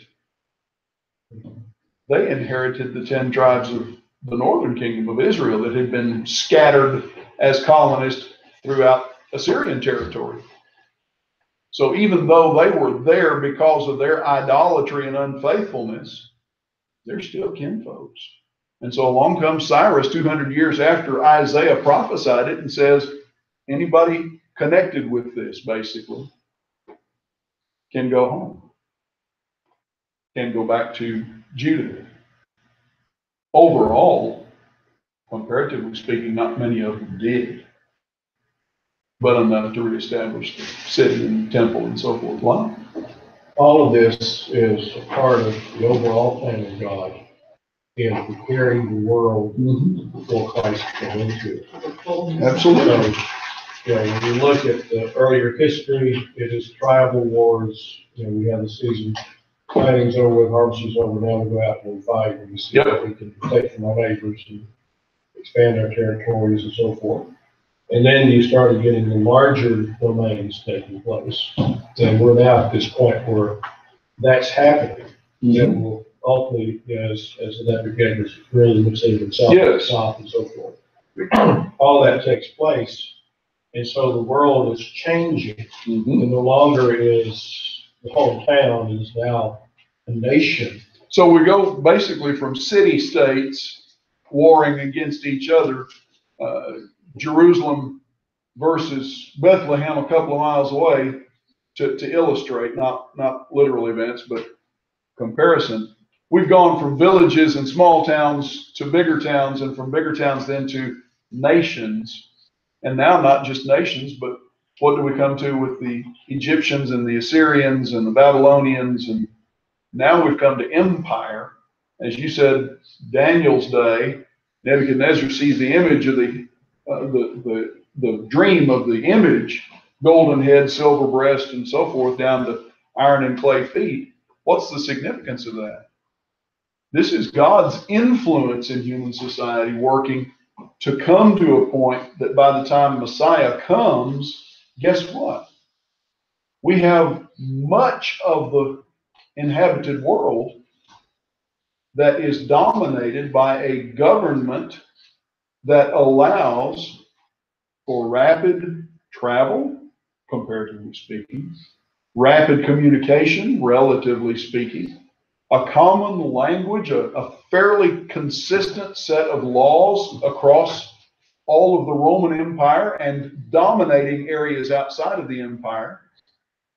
What have we done? We've come from this little town struggling with that little town to an era where when the gospel comes, it can travel basically the length and breadth of the world in a generation, in large measure because of the development of human society according to the will of God. And that was part of his purpose. So I guess what you're saying then is that we really have a prophecy of duality here. We have a physical and a spiritual, really both that took place there. You could make that application. I don't know that is a dual prophecy. I think the people of that day clearly would have understood it as applying on a national scale. It does not violate the concept of the text, though, to make a metaphorical application coming forward into the era of Christ and the church. You might say that it's a prophecy that ties into the bigger prophecy. Well, certainly. So the land, they're gonna go back, and that's part of the greater prophecy, which is the coming of the Christ. That's a part of that pipeline or that conduit for the coming of the Christ. We see that in the minor prophets. Absolutely. There's always that, destruction, the salvation that will come, the return that will come. And it ends really focusing not upon just coming back to Jerusalem, but Coming to Christ. And Yep. to the eternal all that he prepared for. In the minor prophets, you see this destruction followed by restoration, always pointing not just to coming back to Jerusalem, but ultimately to the coming of Christ. This is the preparation, this is the fullness of time. It's headed in that direction. What year was, Alexander the Great? I know he's before the Roman Empire. Alexander died, if memory serves me, in 331 BC. Okay. And Alexander and his armies marched through the Middle East, and particularly through Judah and that area between 340 and about 335 BC. And didn't they go all the way down to the East Egyptian area? Oh yeah, they conquered. Well, it was said of Alexander that he conquered all the known world and then wept for he had no more world to conquer. Right. At the time that he died, he was over in, I want to say it's modern Pakistan somewhere, on the borders of India. And the only reason he didn't keep going basically was his soldiers had been gone from home for so long they'd forgotten what home looked like, and they effectively mutinied and said, we don't want to go any farther. And he brought the language, the common language. Come down to the books of Matthew, Mark, Luke, and John, and you find reference to the cities of the Decapolis, which is that area to the east and north of the Sea of Galilee, which is an area of the land of the Gerasenes, the Gergesenes, and so forth, Gadara. Jesus spent some time there. That's where he cast out the demons into the herd of pigs, and they rushed down into the sea and were drowned. You stop and think about that. How in the world would you have a herd of pigs anywhere you have a bunch of Jews? Well, the answer is very simple. You didn't have a bunch of Jews there. You had a bunch of descendants of Alexander's pensioned off army in that region, because the Decapolis was a region of 10 basically Greek cities, Greek speaking, Greek organized, Greek thinking cities that were the remnant of Alexander's presence in that part of the world. Alexander set out to conquer the world not for military might, not for military glory, not just to gather up territory. Alexander had an ideological motive in his conquest. He didn't fight, he didn't go to war just for the sake of war. Alexander was convinced that the Greek philosophical approach to life was the greatest blessing the world had ever seen, and everybody else needed to share in the blessings and the glories of Greece, and we'll bring it to you, and if you don't accept it, we'll force it on you. We'll persuade you by force. That was what motivated him to a large degree. And that another part of the puzzle is that the academics, the intelligence has gone from the pig pen to the scene in the heavens above. There you go. I like the way you put that. As society develops, we quit looking at the mud in the pig pen, and now we're looking at the glory of the heavens above. And that is true in a large degree. Yeah, as the villages evolve to towns, to cities, to city states, and have kings and royal families, and grow to nations and kingdoms, and then ultimately to empires, what else is going on? Society is developing. The sum of human knowledge is increasing. Understanding of the world and the universe. I mean, think about that. The knowledge that the ancient Egyptians had, the understanding of celestial bodies, pretty amazing for that ancient time. They were learning and developing knowledge on an amazing scale. And they've never heard of Apple or Dell or Microsoft. But as we get to this point, as we come back to Jeremiah, that's all right. It's good. It's good that we. It's good that we understand the scope of biblical history. Where Jeremiah and Alexander, the Great. Well, you so think they about were 300 years apart. Yeah, Jeremiah and Alexander the Great are actually separated by 250 years at the most. Which is not much. Which is not a long time. And Jeremiah foresees some of what will come in Alexander's day. Daniel prophesied about Alexander. Now, how much did Jeremiah know? I don't, not much, evidently, but about Alexander. But here, as we see the promise made to Judah here at the end of chapter 46, the emphasis that we need to see is God preserving his people for his purpose. Well, what's his purpose? Galatians 4 and verse 4. In the fullness of time, that is, when the time is right, when all of the pieces of the puzzle are in place, God sent forth his Son, born of a woman, born under the law, to redeem us. Well, that brings us to chapter 47, and now the focus shifts from the Egyptians to the Philistines. The word of the Lord that came to Jeremiah the prophet concerning the Philistines before Pharaoh struck down Gaza. So this seems to be moving back in time, perhaps to the time of Pharaoh Necho. And here, just in this little brief 7-verse chapter, you have a prophecy of the destruction of the Philistine nation. The first 4 verses, behold, the waters are rising out of the north and shall become an overflowing torrent. Where were the Philistines located geographically? They're between Judah and the Mediterranean Ocean, basically. They're over on the coast in the plains of the what we would call the Gaza Strip for the most part. That area that borders from Tyre and Sidon down toward the Sinai Peninsula, that coastal plain. And here, the waters are rising out of the north. They'll overflow the land and all that fills it. Well, the water rising out of the north has nothing to do with rivers flowing downhill or anything of that sort. It's a reference to the Babylonians, to the military power. The Philistines, in one way, have led sort of an isolated existence because the main road through that area led through Judah. And they're over here on the coast. And Eastern Mediterranean sailors were not, for the most part, all through that part of the world, from Turkey all the way around to North Africa. They were not particularly adventuresome sailors. They seldom got out of sight of land. They did not often sail out into the blue open sea because it's a violent ocean. The Eastern Mediterranean is profoundly violent.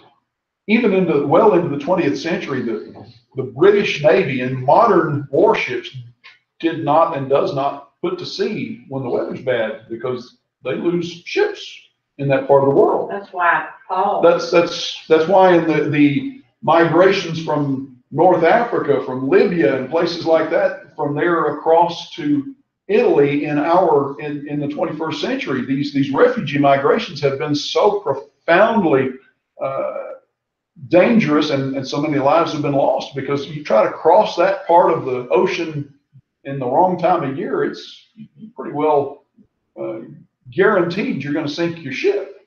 That's Paul's journey to Rome, why they sail along. There you go. That's why Paul's journey to Rome is kind of a roundabout curlicue route, and they get shipwrecked along the way and whatnot. It's bad weather. Anyhow, here the Babylonians come pouring down from the north. These people that have in some ways been a little bit isolated, they haven't been just right in the middle of the road for all of the commerce and warfare and so forth in that part of the country, part of the world. Now these people are just going to be overrun.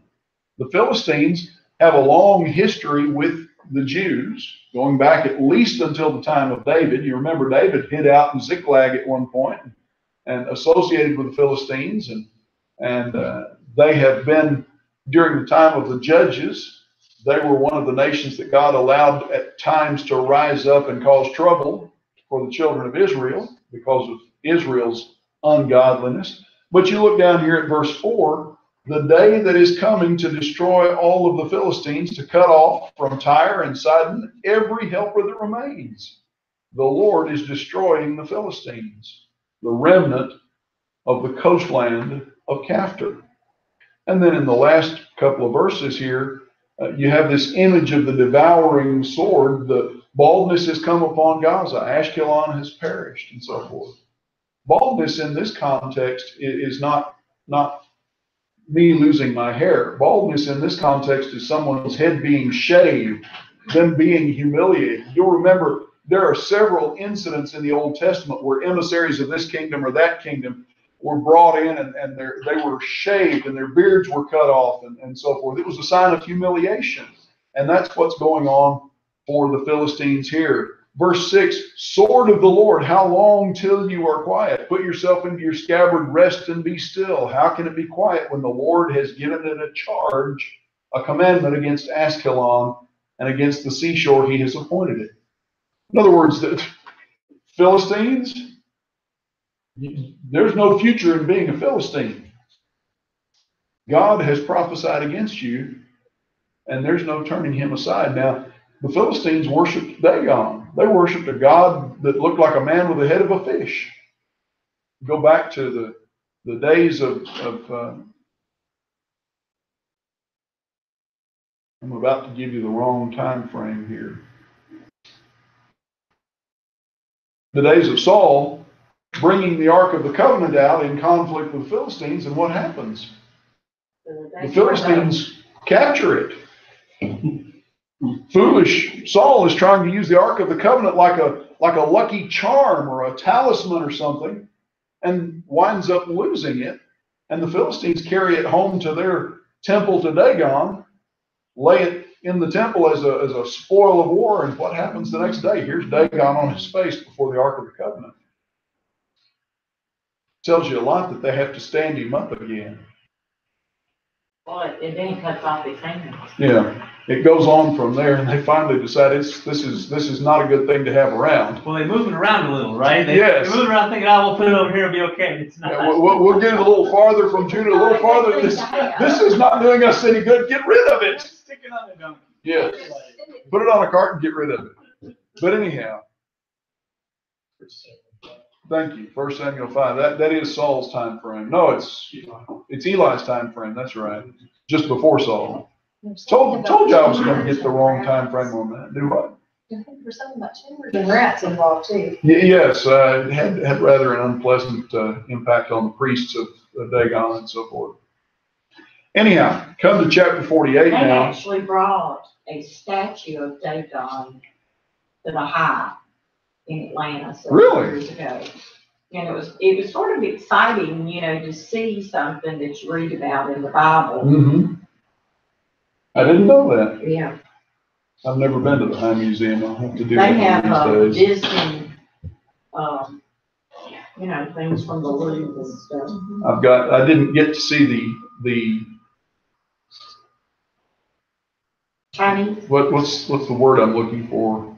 It's not tour and it's not display. I didn't get to see the collection of Egyptian artifacts that made the rounds about 20 odd years ago in the States. But I've got the book that they produced with all the pictures of I want to say it was Ramses and so forth. We went to see King Tut. And it was in Dallas, but I couldn't get there before it moved on.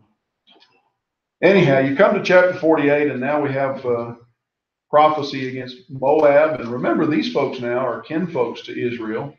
So they're not going to be utterly demolished. They'll never exist as a nation again, but they are going to survive, at least to some degree. Some of the people will survive.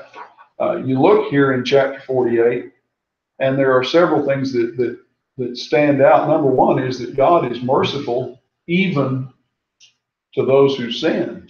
You look at chapter 48 and the land is laid waste in verse 2, but look at verses 5 and 6. At the ascent of Luhith, they go up weeping, and at the descent of Oronaim, they've heard the distressed cry of destruction, but then there's this admonition: flee, save yourselves. You'll be like a juniper in the desert. You can get away. There is mercy even to these people. What's Jeremiah doing? He's telling these people, destruction's coming. Your nation is going to be demolished. If you're smart, get out of town. Get out of Dodge. Run away and be safe. Give wings to Moab, verse 9. She would fly away. Her cities will become a desolation with no inhabitant in them. Moabites, if you'll run away, if you'll get out of town, you'll be spared. God will show you mercy. But look at verse 7. Here's the key to their downfall. Here's why they're going to be destroyed ultimately. You trusted in your treasures and in your works. Chemosh, your God. Remember, it was Manasseh, if memory serves me, that sacrificed to Chemosh right there in the environs of Jerusalem. But Chemosh will go into exile with his priests and his officials. Your religion won't be of any value to you. It won't save you. Your God won't have any power to bless or benefit you, which stands to reason. What was their God? It was a figment of their imagination. But as you go through chapter 48, look down here to verse 15, and now God has set his mind. In verse 14, how do you say we're heroes, we're mighty men of war?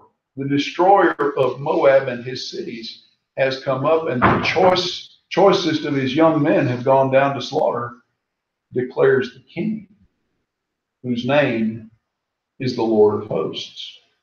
So it doesn't matter what your God supposedly says. It doesn't matter what you think or what you want, Moab.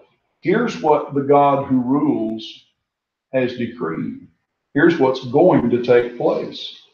But continue down through chapter 48.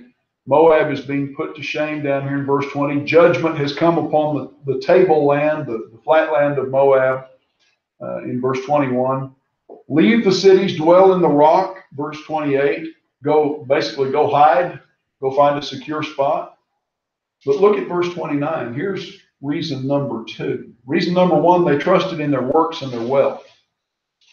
Reason number 2, at verse 29, they're very proud, very arrogant. We have heard of the pride of Moab. He's very proud.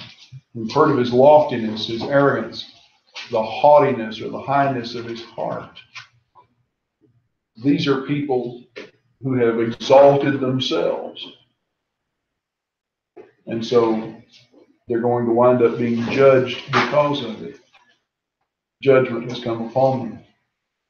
As we come down through the balance of chapter 48, images of terror surround the destruction of Moab. Look down to verse 46. Woe to you, O Moab, the people of Chemosh are undone. Your sons have been taken captive, your daughters into captivity, and so forth. But notice verse 47. I will restore the fortunes of Moab in the latter days. Thus far is the judgment on Moab. I will preserve them to a degree. They're not going to be completely wiped out. Well, in chapter 49, now we go from Moab to their kinfolks, their own siblings, the Ammonites. And what do we have about Ammon here? Well, the number one thing concerning the Ammonites is right here in verse 1. Does Israel have no sons? Does Israel have no heir? Why has Milcom dispossessed Gad and his people settled in its cities? Here's issue number 1 with the Ammonites. They have taken over some of Israel's territory. They have taken advantage. They have short-circuited the inheritance laws, you might say, to benefit themselves. As you go through chapter 49, though, the days are coming, verse 2, I'll cause the battle cry to be heard against Rabbah of the Ammonites. And what will the result be?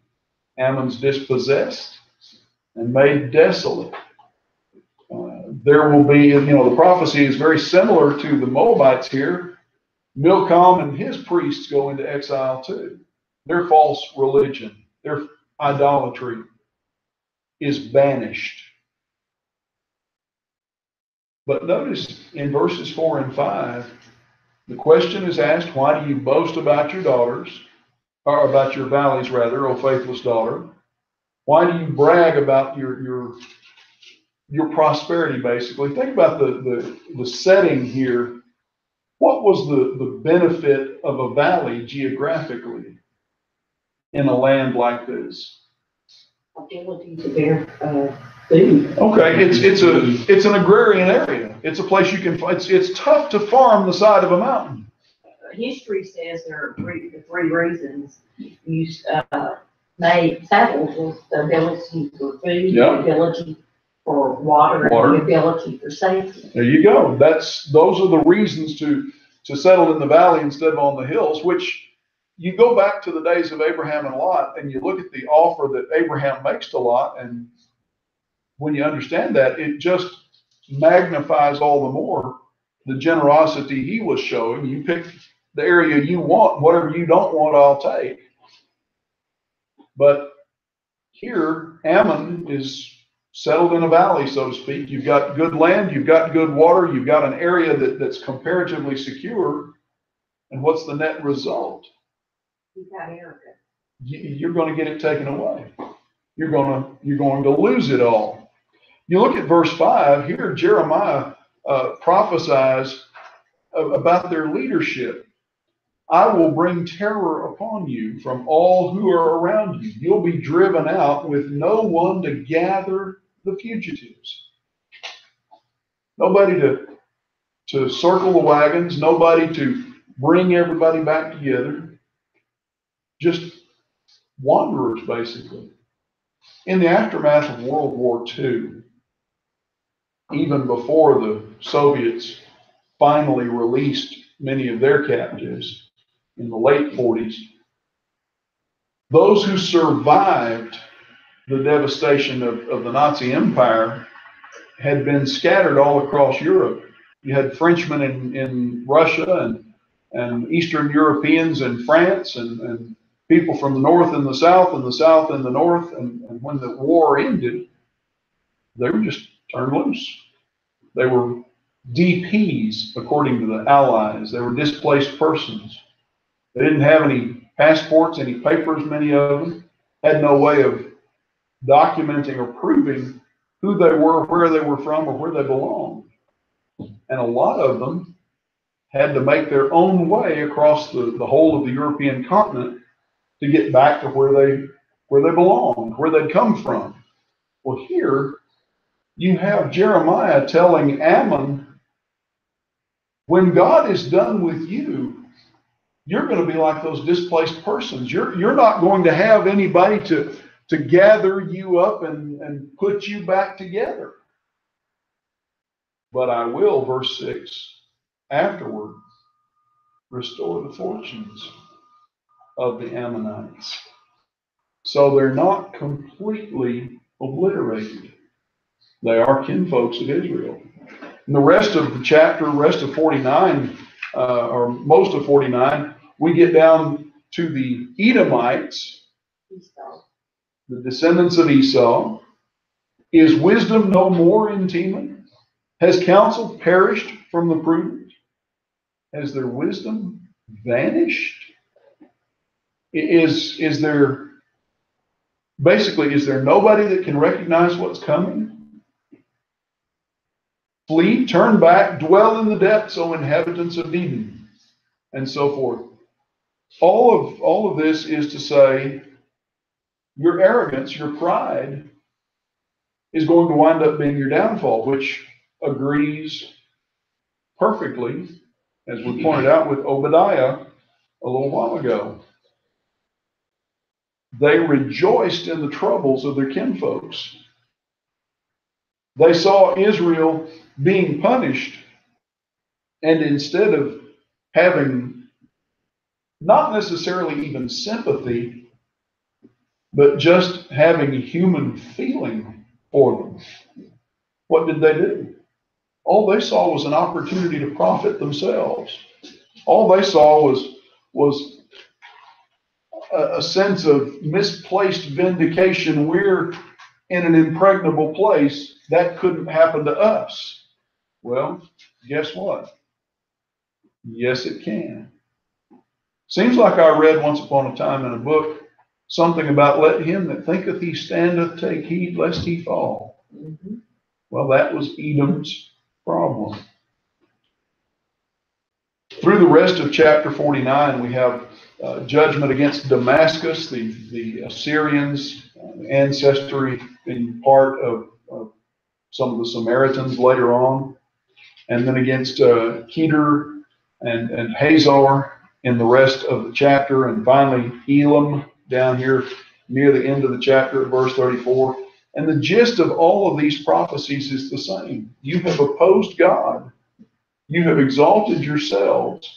You think you're something when you're nothing. I'll show you what nothing is. I will bring judgment upon you. Which brings us to chapter 50. And chapter 50 is important because of who's in the crosshairs. In chapter 50 now, finally, from the standpoint of the Jews, their tormentors, chapters 50 and 51, the people that they're most afraid of, the Babylonians, are in the crosshairs. There's a contrast in chapter 50 in the first 10 verses or so that Babylon will be destroyed and Israel will be delivered.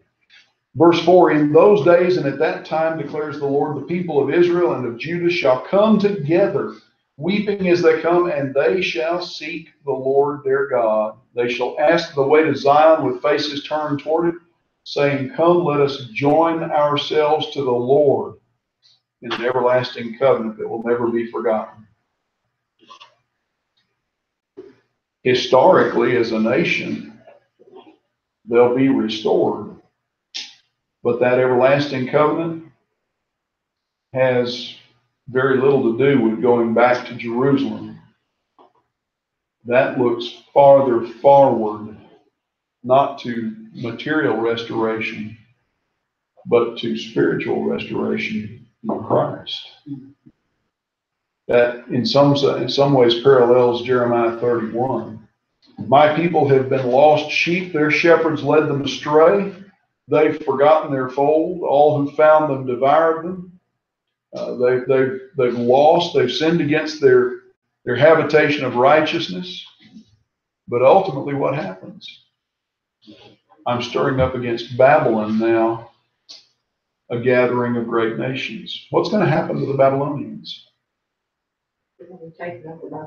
Their own subject peoples, Medo-Persians, will do to them what they had done to the Assyrians. They'll rise up and overthrow them and basically just take over 127 provinces.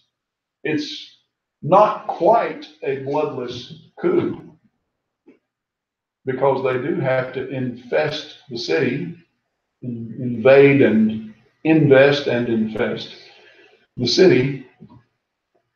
But in the days of Belshazzar, the Babylonians are overthrown.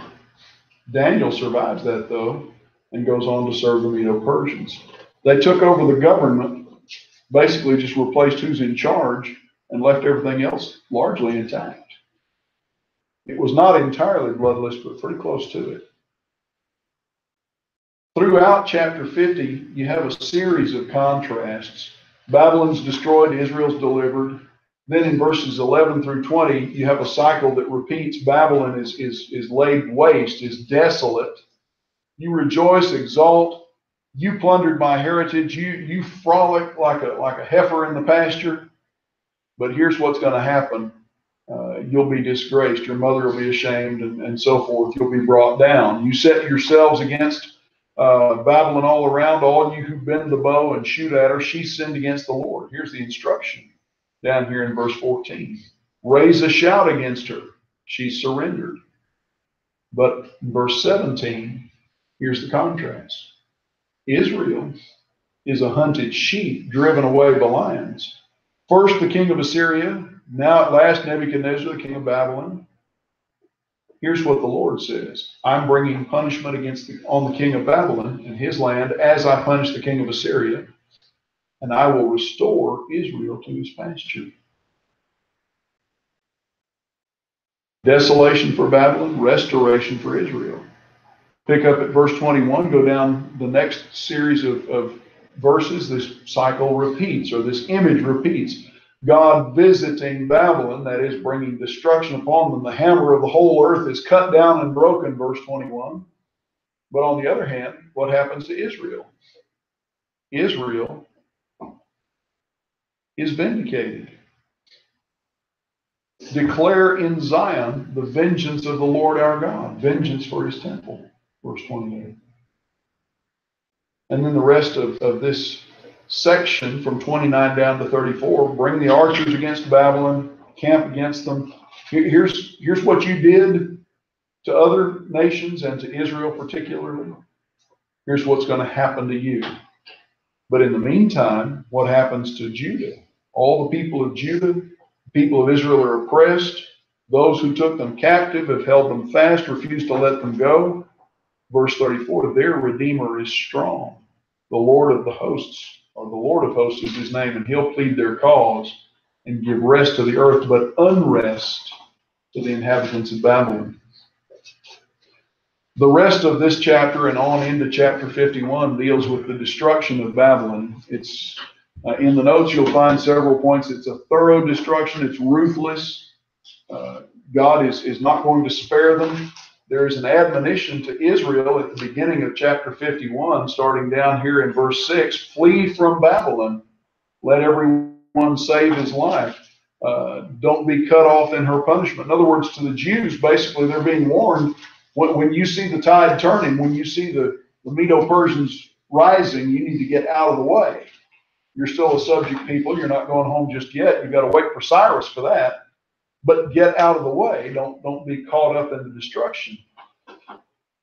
Because this is from God. You have a picture of it then in the rest of chapter 51, starting about verse 27, down to the end of the chapter. Mike? Let's point out what I think are two key verses, because on the surface it looks kind of contradictory that God is letting Babylon do this, and then he's punishing Babylon for doing what he told them to do.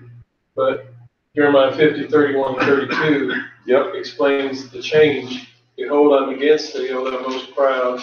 The most proud shall stumble and fall. Their pride to build amongst them. Look what we did. There you go. Well, and Nebuchadnezzar is a perfect illustration of that in dealing with Daniel, or Daniel dealing with him. What does Nebuchadnezzar wind up doing? He gets so arrogant, God sends him out to the field to cool him off. Makes him live like an animal, since he's going to behave like one.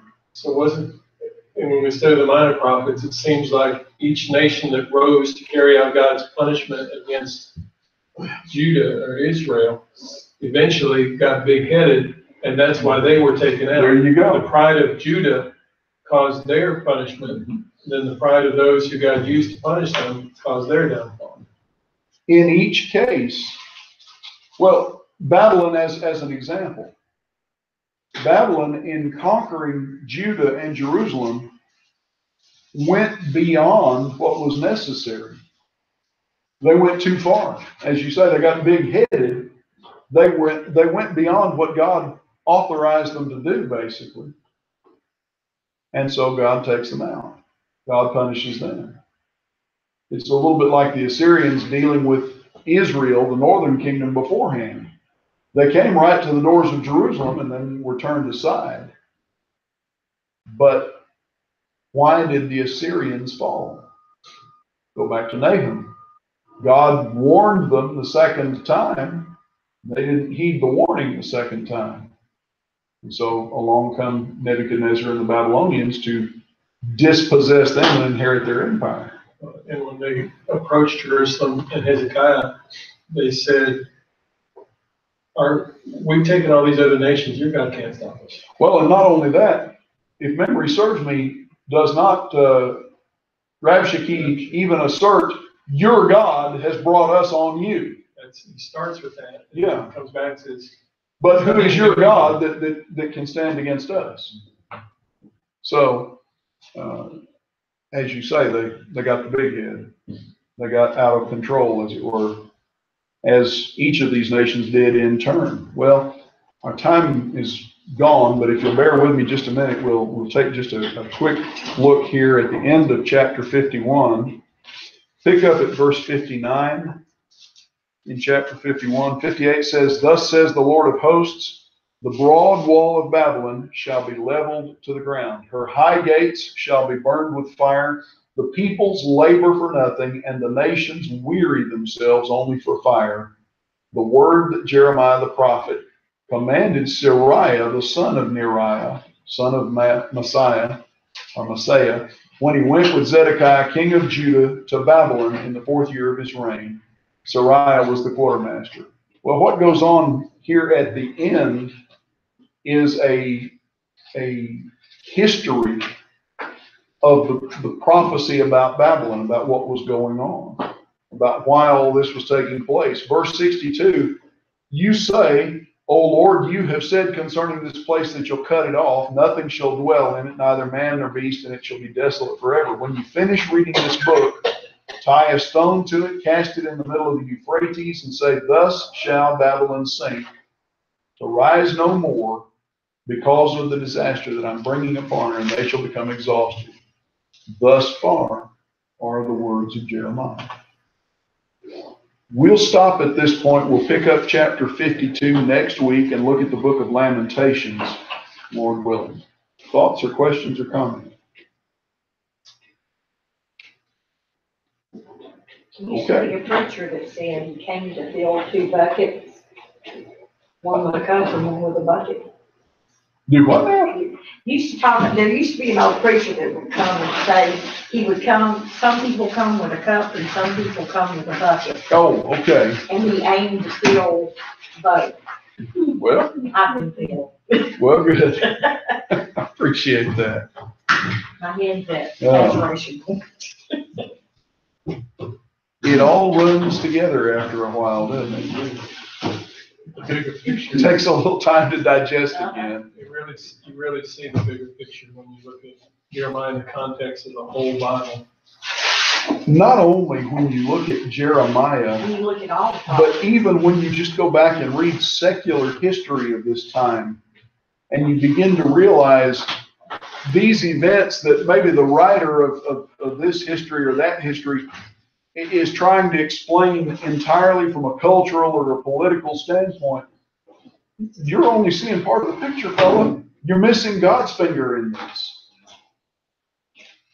Anyway, we'll stop there and we'll reconvene, Lord willing, next week and look at Lamentations. One more class. That's Okay. it? One more class, a take-home test for a final. Into We're July, right? So July. What are you going to do in July?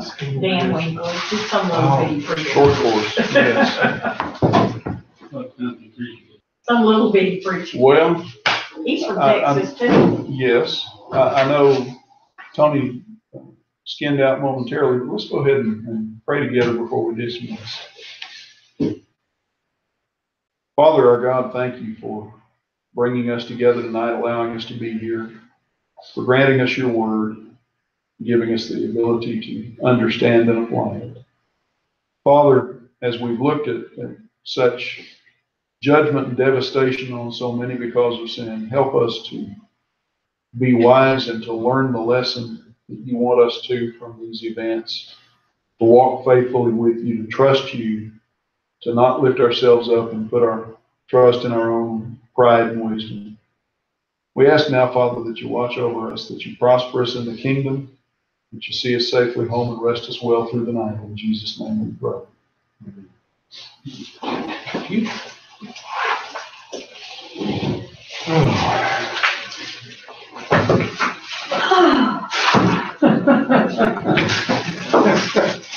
And and the size were great and many. Oh, man. Love it. Good stuff. Well, you can't help but think of other things that relate to Jeremiah. It's like Nebuchadnezzar.